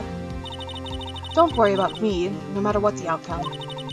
I'm ready to accept my fate. I believe in you, sis. Mr. Wright, let me offer you a word of advice. Yes? A defense attorney should never believe their client. Huh? The defendant is called to trial because they are suspected of wrongdoing. Never forget that. Miss Sky, you remind me a lot of Mia. But there is one decisive difference between you and her. She's dead! And that is? You're not a defense attorney. I believe it's almost time for the trial. Good luck, Mr. Wright.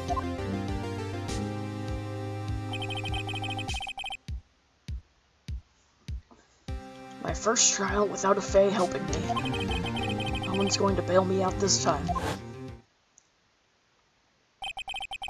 I'll be alone in there. So I have to discover the truth all by myself. Let's do it, Mr. Wright. I'll be with you the whole way.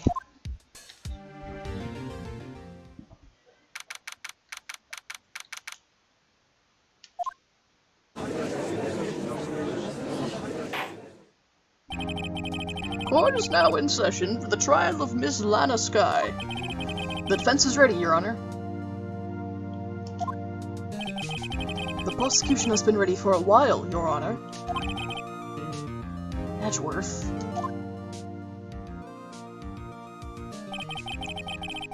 It's been 2 months, but I haven't been in a courtroom since his trial. I hope that personal feelings will not be a part of the proceedings today, Mr. Wright. I will choose the path I think is right, regardless of what those around me might say. The judgment to be made here is in our hands, not those of anyone else. Very well, Mr. Edgeworth, your opening statement, please. Chief Prosecutor Lana Sky has committed an unpardonable crime.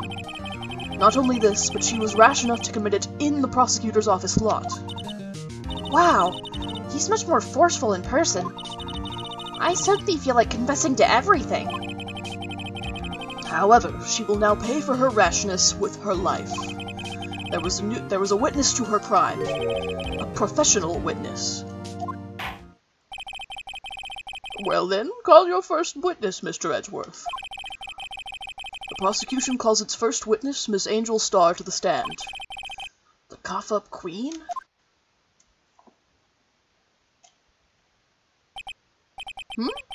Haven't I seen you somewhere? You ordered the caviar lunch, right? Ho-ho! Caviar! I've never eaten caviar before.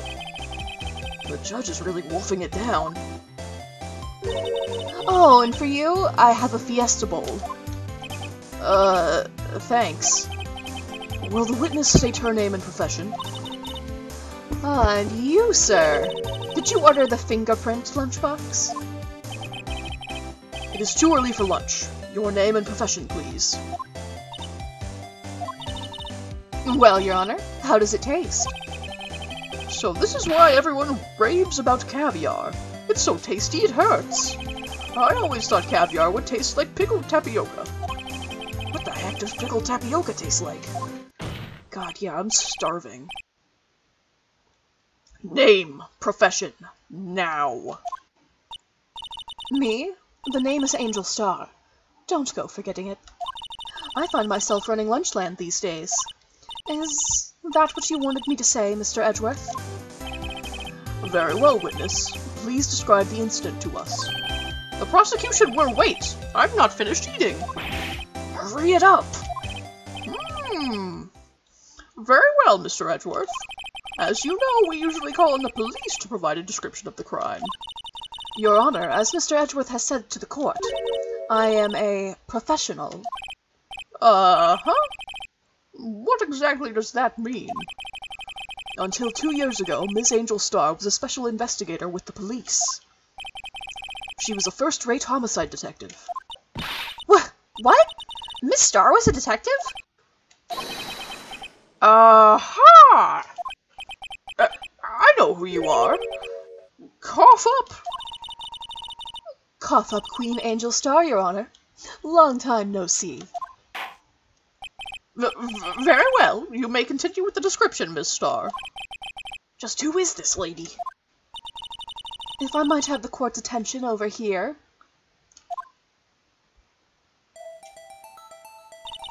The parking lot of the prosecutor's office is divided into 2 blocks. A block is for the prosecutor's office personnel. B block is for visitors and clients. A chain divider separates the 2 blocks. I suppose that's to keep visitors from taking up prosecutors' spaces, yes? The crime took place by a car in the back of A block in the car's trunk. The killer stabbed the victim with this knife and went to drive the body out. Unfortunately for her, there was a witness, and an arrest was made on the spot. And who was this valiant witness? Why, it was me, Your Honor. Okay, parking lot floor plans. The parking lot with Edgeworth's car. Witness, did you see the very moment of the crime?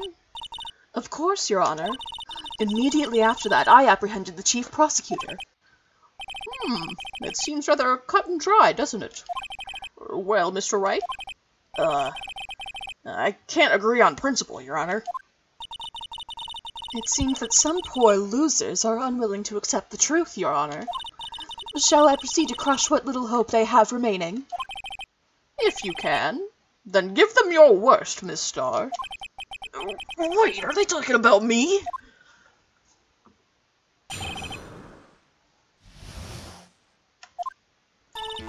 Somehow, I always knew a day like this would come. I was on my way to deliver a lunchbox to my boyfriend, when I sensed something. Perhaps it was my finely honed detective's intuition at work. Through the wire fence, I saw the chief prosecutor standing next to a garish car. The chief prosecutor was holding a knife in her right hand. Then she thrust the pointy tip of the knife into Detective Goodman's chest. Bringing a lunchbox to your boyfriend? How touching. As you can see, there is no room for doubt. The key point of your testimony seems to be nothing other than the point of the knife which you saw being stabbed into Detective Goodman. So, how does it feel to be so utterly crushed? Amazing, ma'am. I'm still thinking about that. It's merely a flesh wound, Mr. Wright. I totally botched that, I'm sorry. Very well, Mr. Wright. You may cross-examine the witness. Okay. Okay, so what the fuck does that mean? How did you know? I respect the prosecutor's basic abhorrence of crime, and yet their methods are ugly and twisted. Twisted methods will always lead to tragedy. The lunch lady's uninformed opinion is duly noted. Given that they are used to erasing inconvenient evidence at their whim, killing off a detective that knew too much is merely an extension of that. Miss Starr, do you have something personal against prosecutors? I felt that I had found my dream job when I became an investigator. And if I hadn't been laid off by those prosecutors over there, I'd still be one. Laid off? She was fired. To me, prosecutors are nothing more than worms. That said, I am a pro, as you know. My testimony is unbiased and flawless. Very well, you may continue, Miss Starr.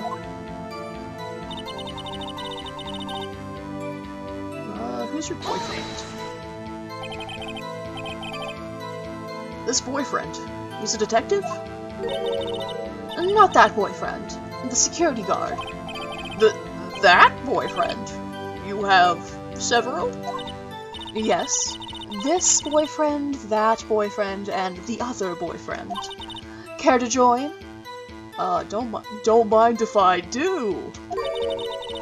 The yet another boyfriend position is still open for applicants. I'll stick with the lunches, thanks. Note to self, the judge had to think before applying. The security guard room is in the lot in A block.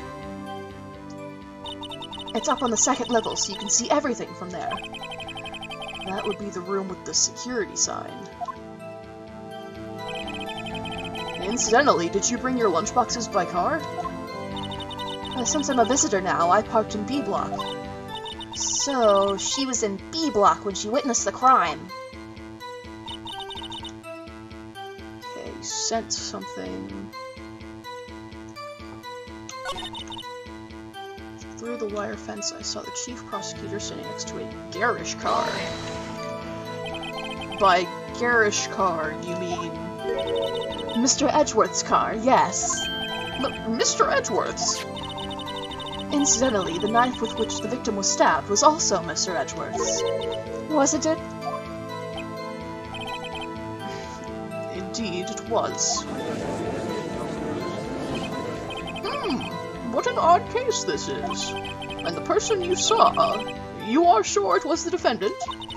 I saw her from no further than 30 feet away. I am certain it was her. If she's telling the truth, we're doomed. Let's just do what we can. Even if we don't have any proof, we can always nitpick. Witness, in your testimony, you clearly stated the following. Prosecutors are nothing more than worms. Ergo, you are a biased witness. You might want to keep those silly opinions to yourself in the future, rookie.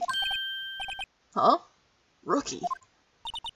Unless you're willing to risk the consequences of doubting me. I'll fry you like a fritter, crispy on the outside, chewy on the inside. That was inspiring. I believe I've heard that tagline elsewhere. You could cry plagiarism? I may be relegated to the lowly post of lunch lady, but my instincts are honed. A photograph? You took this? The moment I witnessed the crime, my reflexes took over and snap! I took a picture. In fact, one of my lunchboxes is rigged with a camera. What the fuck? I suppose that's more exciting than just hanging it around your neck. Witness, why am I only seeing this photograph just now? You think I'd show it to you, a prosecutor? Think again. My boyfriend works in the photography division of criminal affairs. Well, this is most certainly the defendant. Okay, crime photo. The moment of the crime as photographed by Angel Star. Uh-oh, that is unmistakably Lana Skye. So, what was the defendant doing at the time? Okay, chief prosecutor was... wait.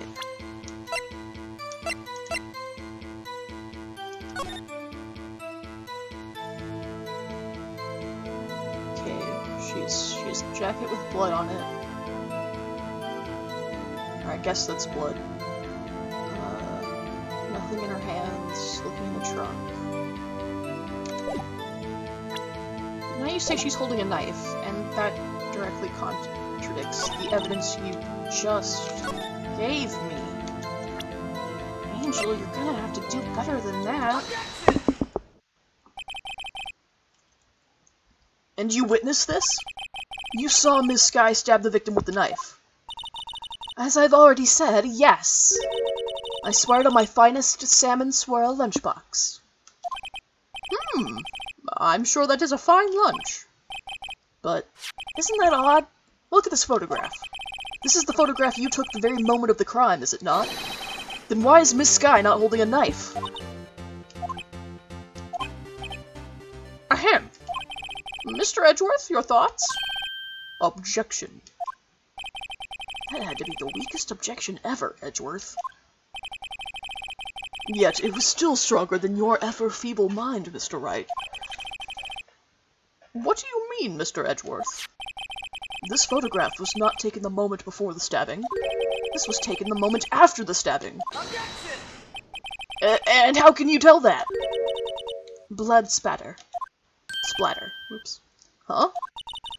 See the dark crimson stains on the chief prosecutor's coat? But it's a black and white photograph. Ah. Yes, it's hard to tell, but this could be blood. Well, Mr. Wright, I see no problem here. No problem, except you. Oh, no, no problem, except you. Mr. Wright, are you going to just sit there and take that kind of abuse? You got a better idea? Big objection. Wait! That contradicts what the witness said in her testimony. Namely, that she took the picture the moment she witnessed the crime. Well, it seems I was slightly unclear. My apologies. That's it? If you run out of lunch, you order seconds. Problem solved. If you don't like it, try ordering the jumbo-sized lunch from the get-go. Good advice. I'm not sure I understood it, but good advice. I didn't have time to stop her. Prosecutor Sky was cold, calculating like a robot. She killed without pain or remorse. It was a premeditated murder. Premeditated? How do you know? Look at the chief prosecutor's hands in that photograph. Well, are those gloves? Surgical gloves made of thin rubber, most likely. Why would she have put those on? Performing surgery? If it was not premeditated, she would not be wearing those gloves.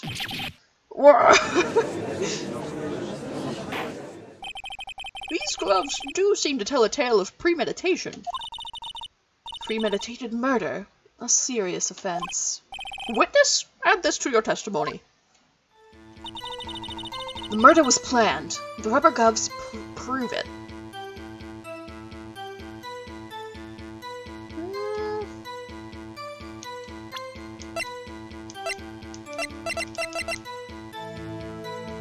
She used a weapon in Edgeworth's car. So that doesn't say premeditation to me. That was a weapon of opportunity. Witness, do you know what this is? Are you trying to test me? I sell box lunches for a living, you know. That's a knife. The knife. The knife that was in Mr. Edgeworth's trunk. Indeed, it is my knife.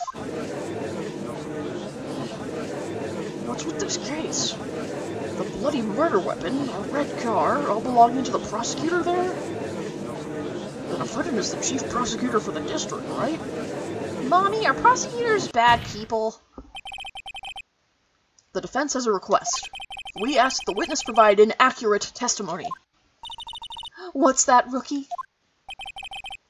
In your testimony, you stated that Lana Sky planned this murder, and that's why she was wearing those special gloves.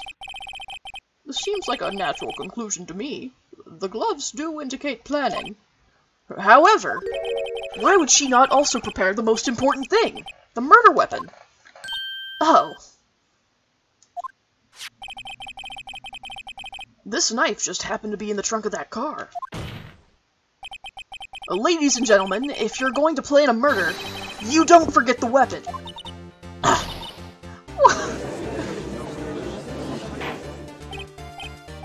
Order?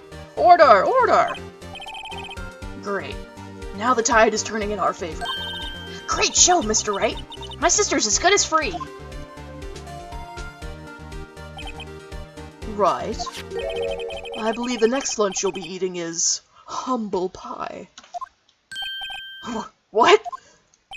I hope you weren't deluding yourself into thinking that the tide has turned.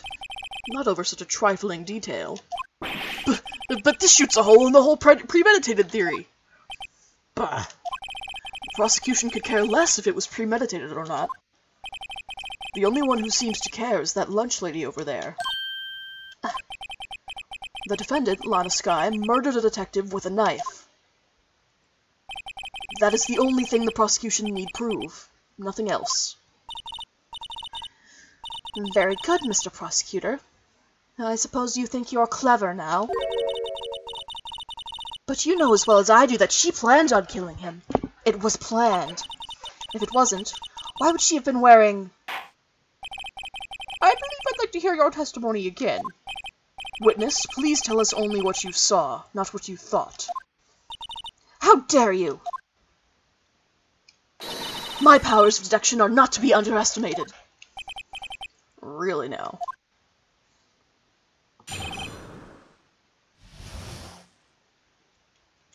Okay, Angel's deduction. Lana Skye intended to murder Detective Goodman. That's why she called the victim all the way to the prosecutor's office. I'm sure the chief prosecutor had a grudge against the victim. Nothing else could drive that human machine to plunge the knife in again and again. The victim was summoned from the police department to the prosecutor's office. It does sound a lot like premeditation, doesn't it? So, if I ordered a pizza, does that mean I'm planning to kill the delivery boy? In any case, the defense may now cross-examine the witness.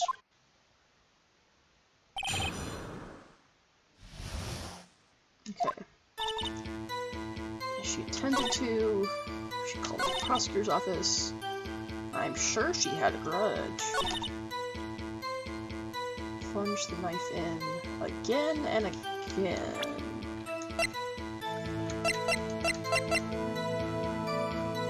But he only had a single knife wound.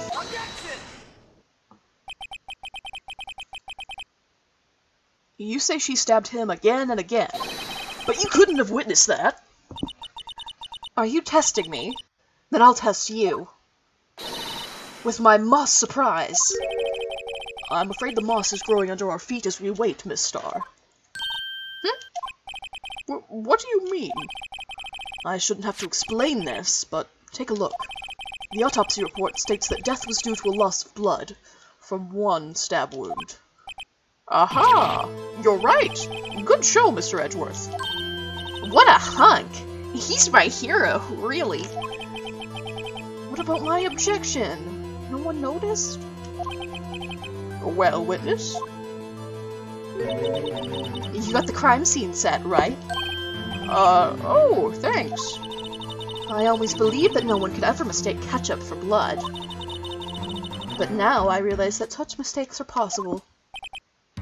So, you're saying you mistook something for blood? When she lifted her knife, I thought I saw blood at her breast. So you're looking at her breast, huh? Splattered blood from her victim. That's why I thought she must have stabbed him at least twice. Then tell us what you saw that you thought was blood. Testify. Her red muffler looked like blood to me. But was she wearing that yesterday? Oh look, no scarf. Ah, bit odd, isn't it? Miss Starr, I demand an explanation.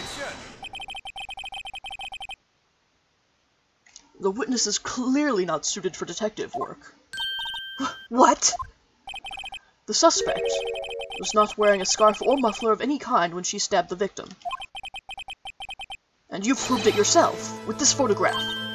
Huh? But that can't be.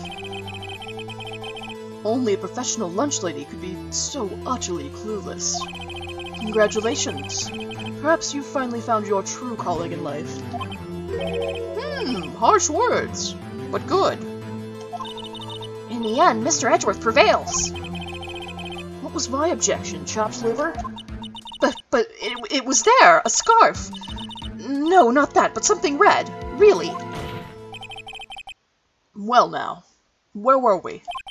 The witness has given us an entertaining interlude, but back to business. What? Very well. Witness, continue your testimony. You saw the crime and apprehended the suspect.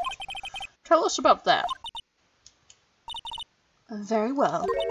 I do remember some things accurately, at least. Ultimately, we couldn't shake the most important part of her testimony. The most important part? The part where your sister stabs the victim. This next testimony might just be the moment of truth.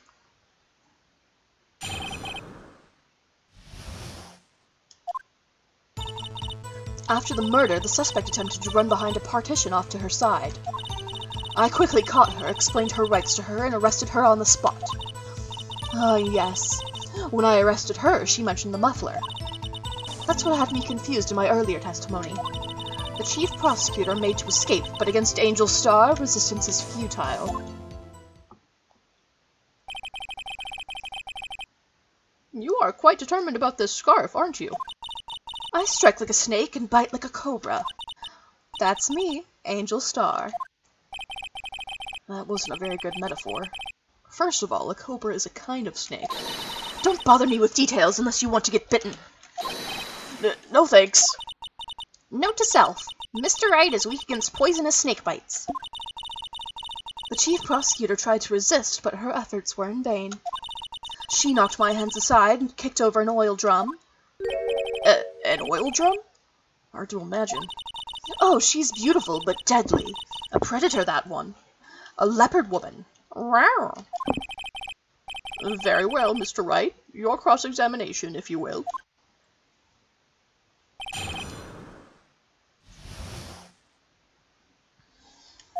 Let's see. Attempting to run. Tell us more about arresting her. You say quickly. Were you close to the suspect? As I just said, I was only 30 feet away from her the whole time. Maybe I should press her for more details? Yeah, you should. I'd like to see this on the floor plans, just to be safe. The Lunchland car was... She was a visitor, thus she was parked in B block. So you witnessed the murder from here? That would make it about 30 feet from the car, yes. Is that correct, Miss Starr? Yes, that's right.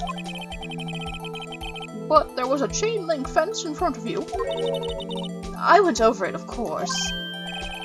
Amazing! The cough-up queen lunch lady athlete indeed.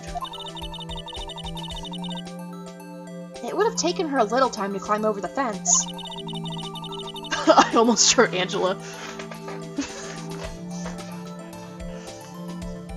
The gears in my head are turning. So she couldn't have gotten to my sister that fast. Yeah, that fence is about 9 feet high, too. So how did Miss Sky not get away?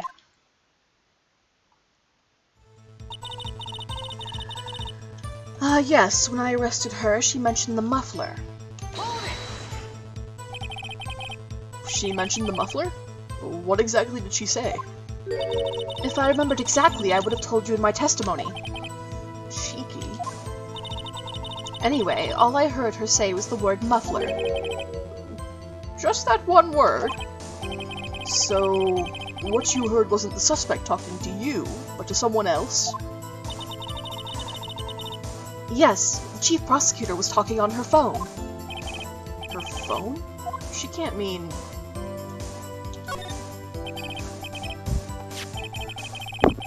By phone, do you mean this cell phone discovered at the scene of the crime? Yes, ultimately. Ultimately? My memory. It's like a salmon heading upstream, you know? No, the court doesn't see, Miss Starr. The chief prosecutor first attempted to use the phone hanging on the wall. On the wall? That's right. Near the car, there was an emergency phone on the wall. Apparently, it was out of order. And so she used her cell phone?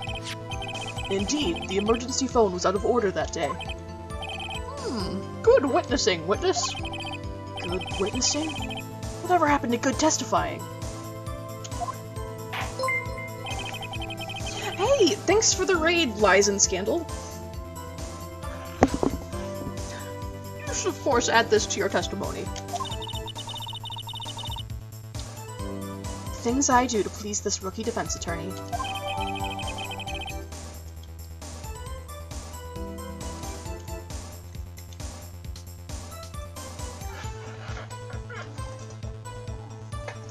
See, did it play the desk delay notification, or are my notifications broken again?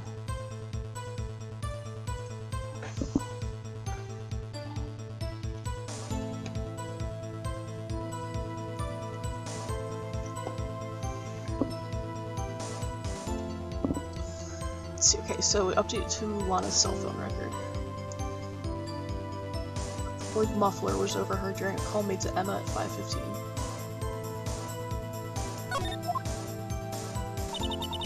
I saw it all, how she tried the phone on the wall but had to use her cell instead. The chief prosecutor made to escape, but against Angel Star, resistance is futile. Let's see. No.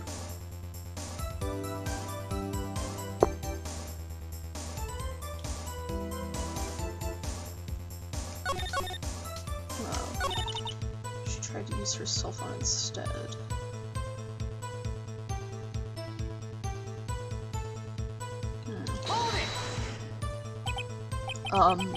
Do you think you could restate your testimony for the court?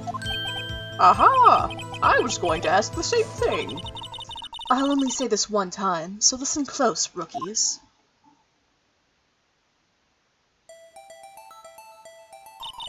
The chief prosecutor stabbed the victim and ran behind the partition. And then she picked up the emergency phone on the wall, but it was out of order.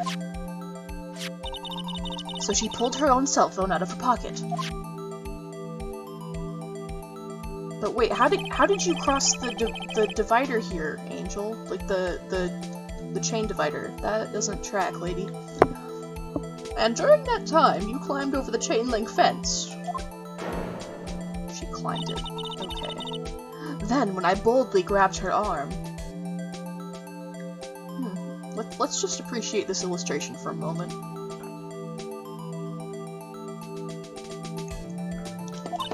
The chief prosecutor hung up her phone. And you saw her doing this?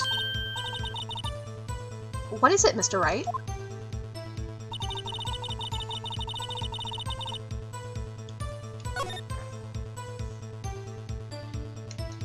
Oh no, wait, she wouldn't have been able to see her using the phone because of the other divider there.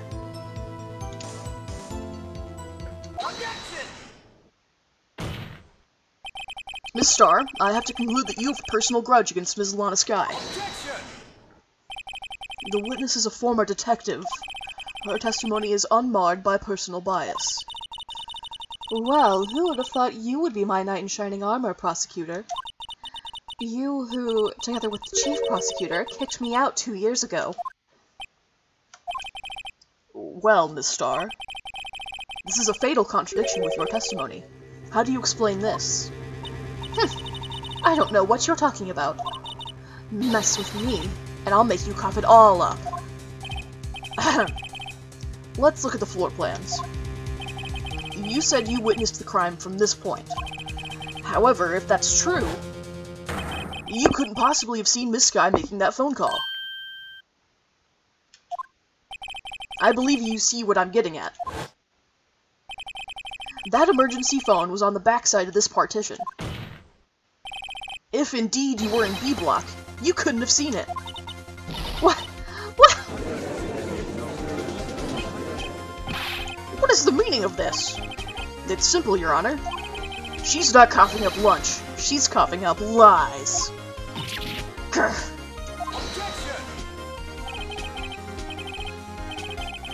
That's quite a claim, Mr. Wright. Perhaps you will allow me a question. Tell us exactly what lie this witness has told the court. Here's where the counterattack begins. I can't afford to get this wrong. The witness lied about where she saw it. Miss Sky tried to use the emergency phone, but it was out of order. What is significant about this fact? Nothing. Therefore, it would be pointless for Miss Star to lie about it. Pointless to lie. I see. But say the witness did actually see Miss Sky using the emergency phone. It would mean Miss Star witnessed the crime from a different location. A different location? Now that's a pointless lie if I ever heard one. Before you call my lie pointless, at least let me tell it. Let me ask a question to our clever wordsmith, Mr. Wright. Just where was the witness when she saw the crime? All the testimony we've heard until now points in one direction. The place from where Miss Star witnessed this crime is here. This is the only place where she could have been. The security guard room. Indeed, the security room in the underground parking lot is well positioned. It's built on the second floor, so you can see the entire lot. She would have been able to see the emergency phone from there. But why there? There are many other places where she could have seen the phone. Not in this case, Your Honor. The witness, not being part of the prosecutor's office, couldn't park in A block. The only place where she could have seen the crime and the back of the partition is here. I remember in your testimony you said you brought a lunch to your boyfriend in the security guard room, yes? Well, Miss Star? How many years have I been getting the better of men? To think that the tables could be turned. Today, a man has gotten the better of Angel Star.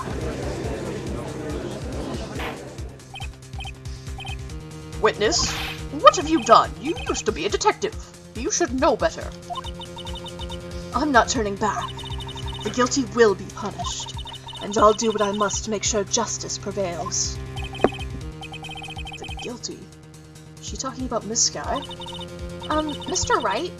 Doesn't this strike you as odd? Why did Miss Star lie? It doesn't make sense. Huh? She could have just said she saw the crime from the security guard station. It wouldn't change anything. Exactly. This photograph tells all. It was the defendant who stabbed the victim. That truth still stands. Objection! It still stands? I disagree, Mr. Edgeworth. What? If a witness is found to be lying, they're guilty of perjury. She knows this. She wouldn't risk that without good reason. Wow, the one and only time perjury ever gets mentioned as an actual consequence in this series. So, tell us what her reason was, Mr. Wright. Huh? Me? Who else? Mr. Wright, let's review what we know. Miss Star witnessed the crime from the security guard station. But she lied and said she saw it from B block. It must make a vital difference. But what? What would change? The distance. It changes the distance between her and the scene of the crime. Objection! My condolences, Mr. Wright, but one look at the floor plans and it's quite clear. The distance between the scene of the crime and the guard station is 30 feet. I don't see how that would change what she could see. Objection! What she saw is not in question here. What matters is the time it would take her to reach the scene of the crime. Miss Star, you witnessed the crime from the security guard station. Now, how long did it take you to go from there to the scene of the crime where you arrested Miss Sky? Well, witness? You... yes? You ordered the squid wheels, right? The quality of my lunches has gone from low to inedible. I was bringing a PB&J lunch with fresh boysenberry jam to my boyfriend. Boysenberry for the boyfriend. He wasn't in the station, so I waited. I witnessed the crime from the glass-walled station.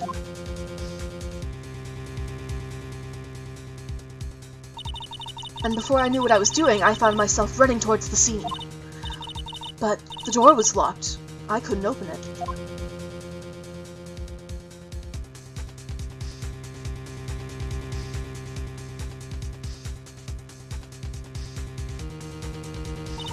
That's why I had to go through the visitors parking in B block. That's quite a detour. It probably took me at least 5 minutes to get to the scene of the crime. 5 minutes? This changes things considerably. But it was that woman over there in the defendant's chair who stabbed him. I know it. I have photographic evidence. I swear it. I swear it on my finest plastic spork. You have a point. And the spork is a wonderful invention. Would you like another caviar lunch? Absolutely. Uh-oh. Does this, like, not count as bribery? Mr. Wright, you have to do something! Do I have any evidence to stop this? I think so? Objection! 5 minutes between the witnessing of the murder and the arrest. Think about it. You could make pasta in that amount of time. If you like it al dente. I've got lunchboxes that tie pasta into knots, rookie. A 5-minute blank. Isn't that strange? Strange. If you were a criminal, what would you do with 5 minutes, Your Honor? Well, I guess I'd flee the scene. Don't get the wrong idea, I didn't kill anyone. But you have the instincts of a killer. You would run, but this time it was different. Miss Skye dawdled at the scene of the crime. She even had her picture taken. No true criminal would act this way. It's inconceivable. Yeah.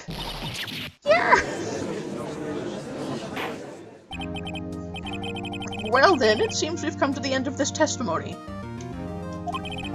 The witness has a grudge against the defendant and a blank in her testimony. Mr. Edgeworth is the next witness ready to go.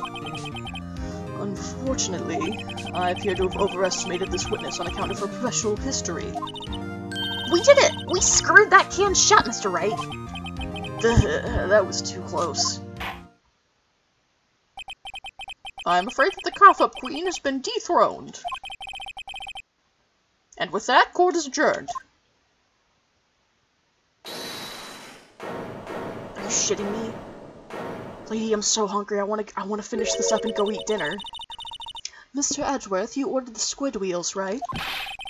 That's the one she tried to foist off on me.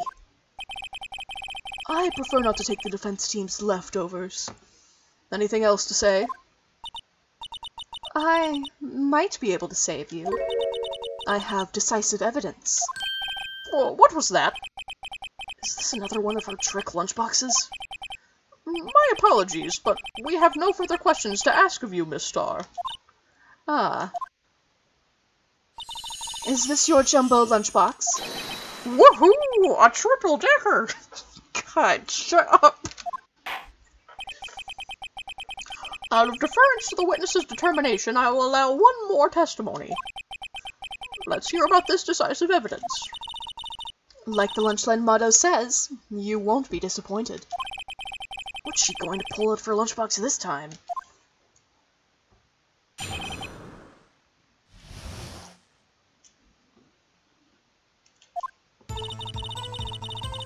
I should have mentioned those 5 minutes when I wasn't looking at the crime scene. And now, to the matter of the victim's shoe. Did I not bring this up? 2 types of blood were found on this shoe.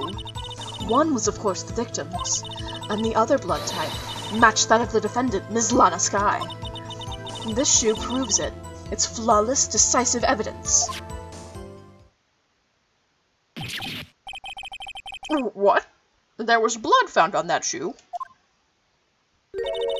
Try Lunchland for all your lunch and decisive evidence needs.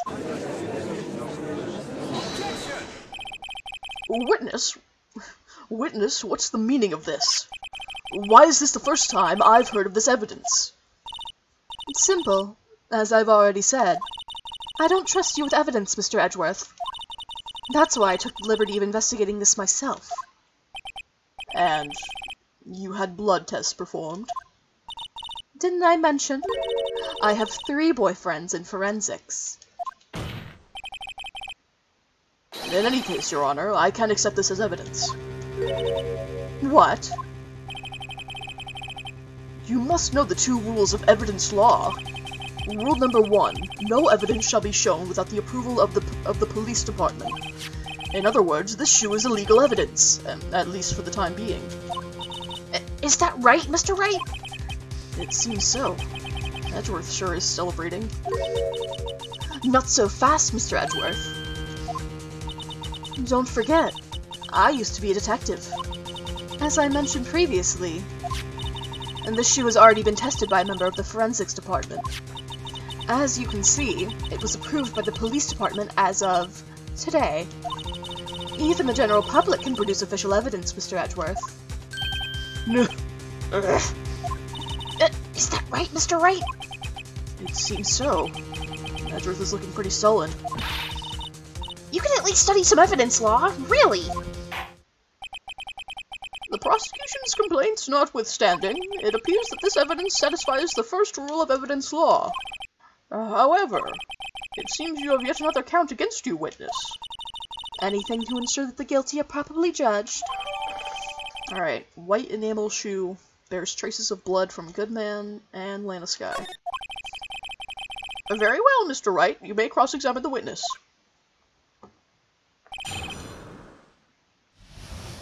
Okay.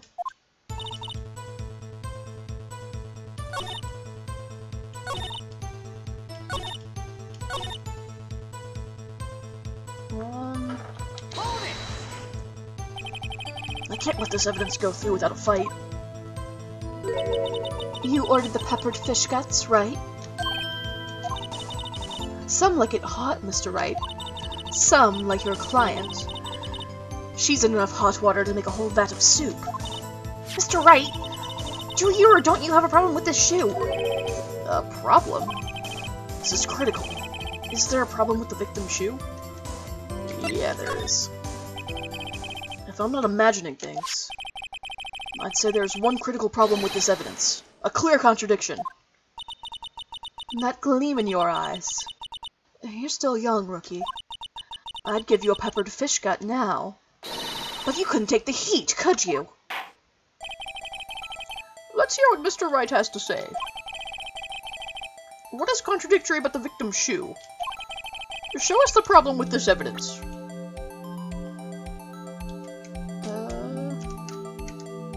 Oh, what, now I can move this thing? Really? Yeah, it's the fact that there is blood on the bottom here.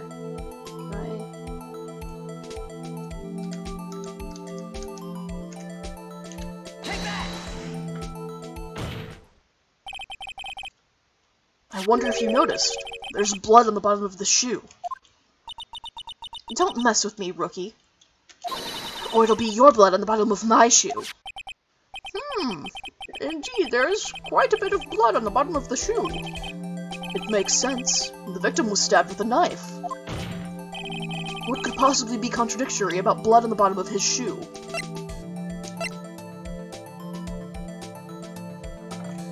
No footprints here. The problem lies in the footprint. The footprint. Note that the bottom of the victim's shoe is covered in blood. Then, isn't it strange? Why weren't any bloody footprints found by the scene of the crime? Aha! As you can see, there were no traces of any such footprints at the scene of the crime. That contradicts your claim about this shoe. This picture only shows part of the floor, so there could have been bloody footprints. Then where are they, Mr. Edgeworth? Because we checked the scene and found nothing of the sort.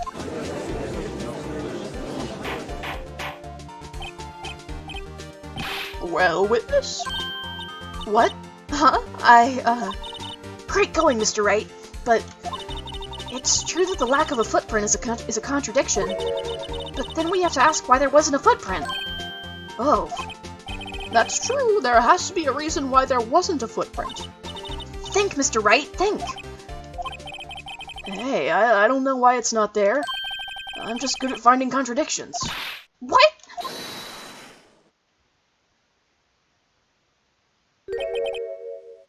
I see. Now I get it. Get what? Our witness is more devious than I gave her credit for. We were hoodwinked to the very end. But she slipped. There is one vital hint to the truth in her testimony. What are you talking about? Think back to when she told us about apprehending the suspect. The chief prosecutor tried to resist, but her efforts were in vain. She knocked my hands aside, kicked over an oil drum. Oh, she's beautiful, but deadly. A predator, this one. A leopard woman. Rawr. I thought it was a strange thing for the normally cool-headed chief to do. No kidding. Now, witness, allow me to ask a very simple question. This oil drum, was it empty? Oh, that, I'm not sure I'd like your attitude, Mr. Edgeworth. Though apparently you're not the slowest conveyor belt in the lunchbox factory. Witness? Well, was the oil drum empty? The oil drum kicked over by the chief prosecutor was brimming with water. Water? What does that mean? Still don't get it, Mr. Wright. Do you want to know the reason she knocked it over? The real reason? Aha! You don't mean... Yes, the suspect knocked over that oil drum for one reason and one reason alone. To erase the bloodstains that would become evidence against her.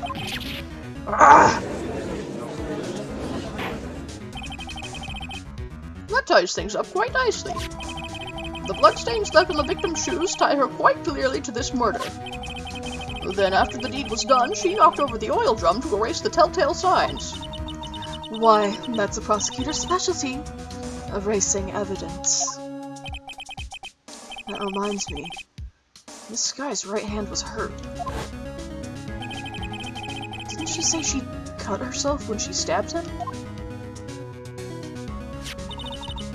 So that's when my sister's blood got on the shoe? Well, I see no reason to prolong this trial. Mr. Wright, do something, please! What? What can I do? Your sister has confessed to the crime, and she tried to conceal it. But... Enough. There is no need for further debate. The verdict, Your Honor. Very well. But Angel Star is on the prosecution's side! She could have been lying about the water! This court finds the defendant, Miss Lana Skye.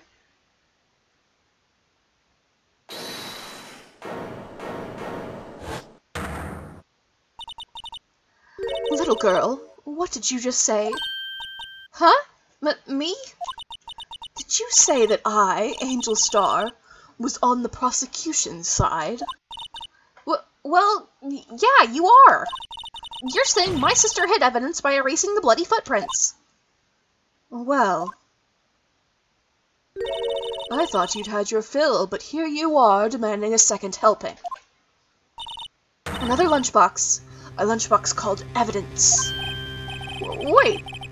Witness, don't tell me you have something else. Objection!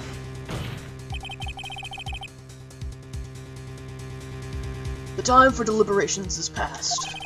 Any further comments and you will be held in contempt of court. Your threats don't scare the cough up, Queen. Look at this. A photograph? I had it just in case anyone had the gall to suggest that the white shoe didn't belong to the victim. I see no room for error in this evidence. Mr. Wright, wait! Look at the asphalt in this photo. Hey, it's clearly wet. Erasing the last trace of doubt from the court's mind. Immediately after the murder, the crime scene was washed with water. I'm sorry, Mr. Wright. I guess I couldn't help after all. It's not your fault. I knew I couldn't win this case from the beginning. And it seems this is what your sister wanted anyway.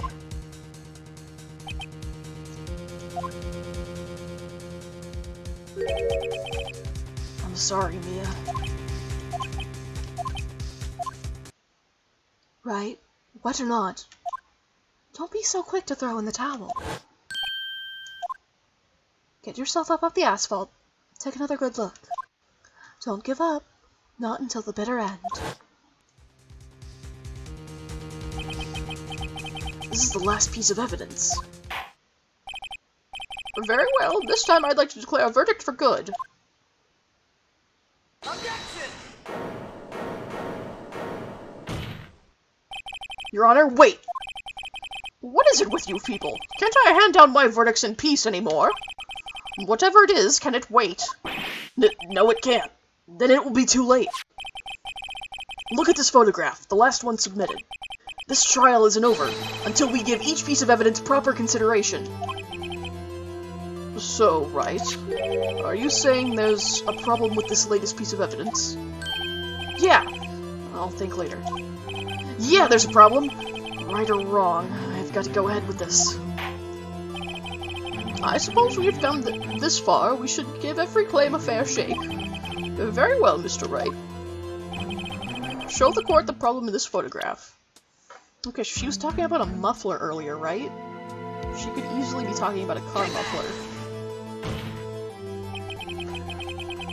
The problem in this photograph is here.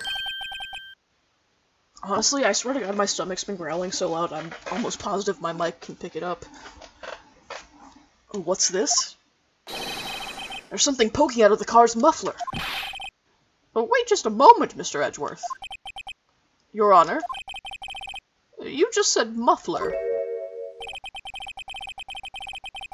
However, I see no trace of a muffler or scarf of any kind in this photograph.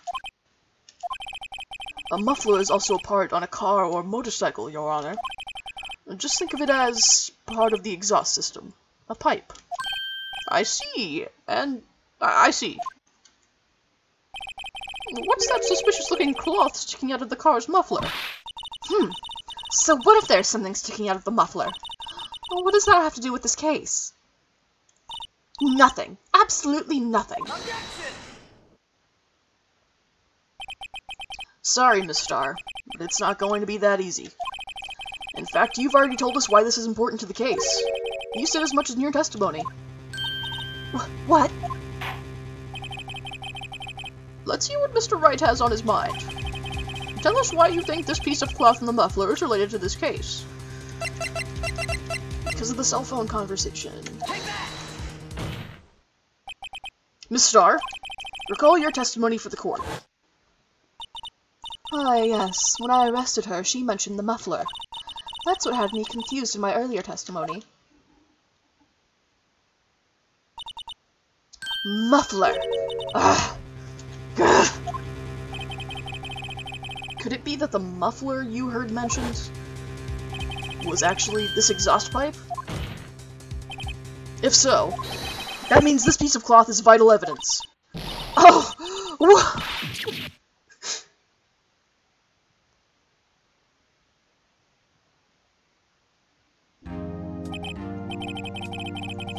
Well, it seems we'll have to suspend the proceedings. Sus? Sus? Suspend? I find myself wondering about that piece of cloth. If we leave any question unanswered here, we do a disservice to the law. Have the car at the crime scene inspected at once and bring me that cloth. The verdict we will wait until after we've seen all the evidence. Agreed? I suppose so. Whew, that was close. But we made it, at least for now. This court will adjourn for a 30-minute recess. It's lunchtime after all. It's my dinner time. You still hungry? Okay, now we save and quit.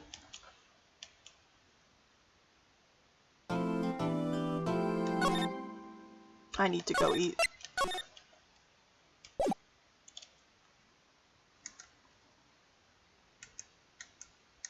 No, I'm trying to exit. Stop. Okay.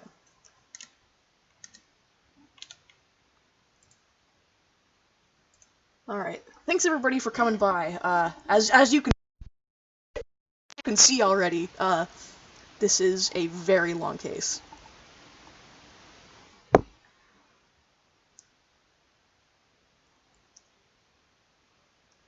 So, I hope you all enjoyed yourselves. Good night.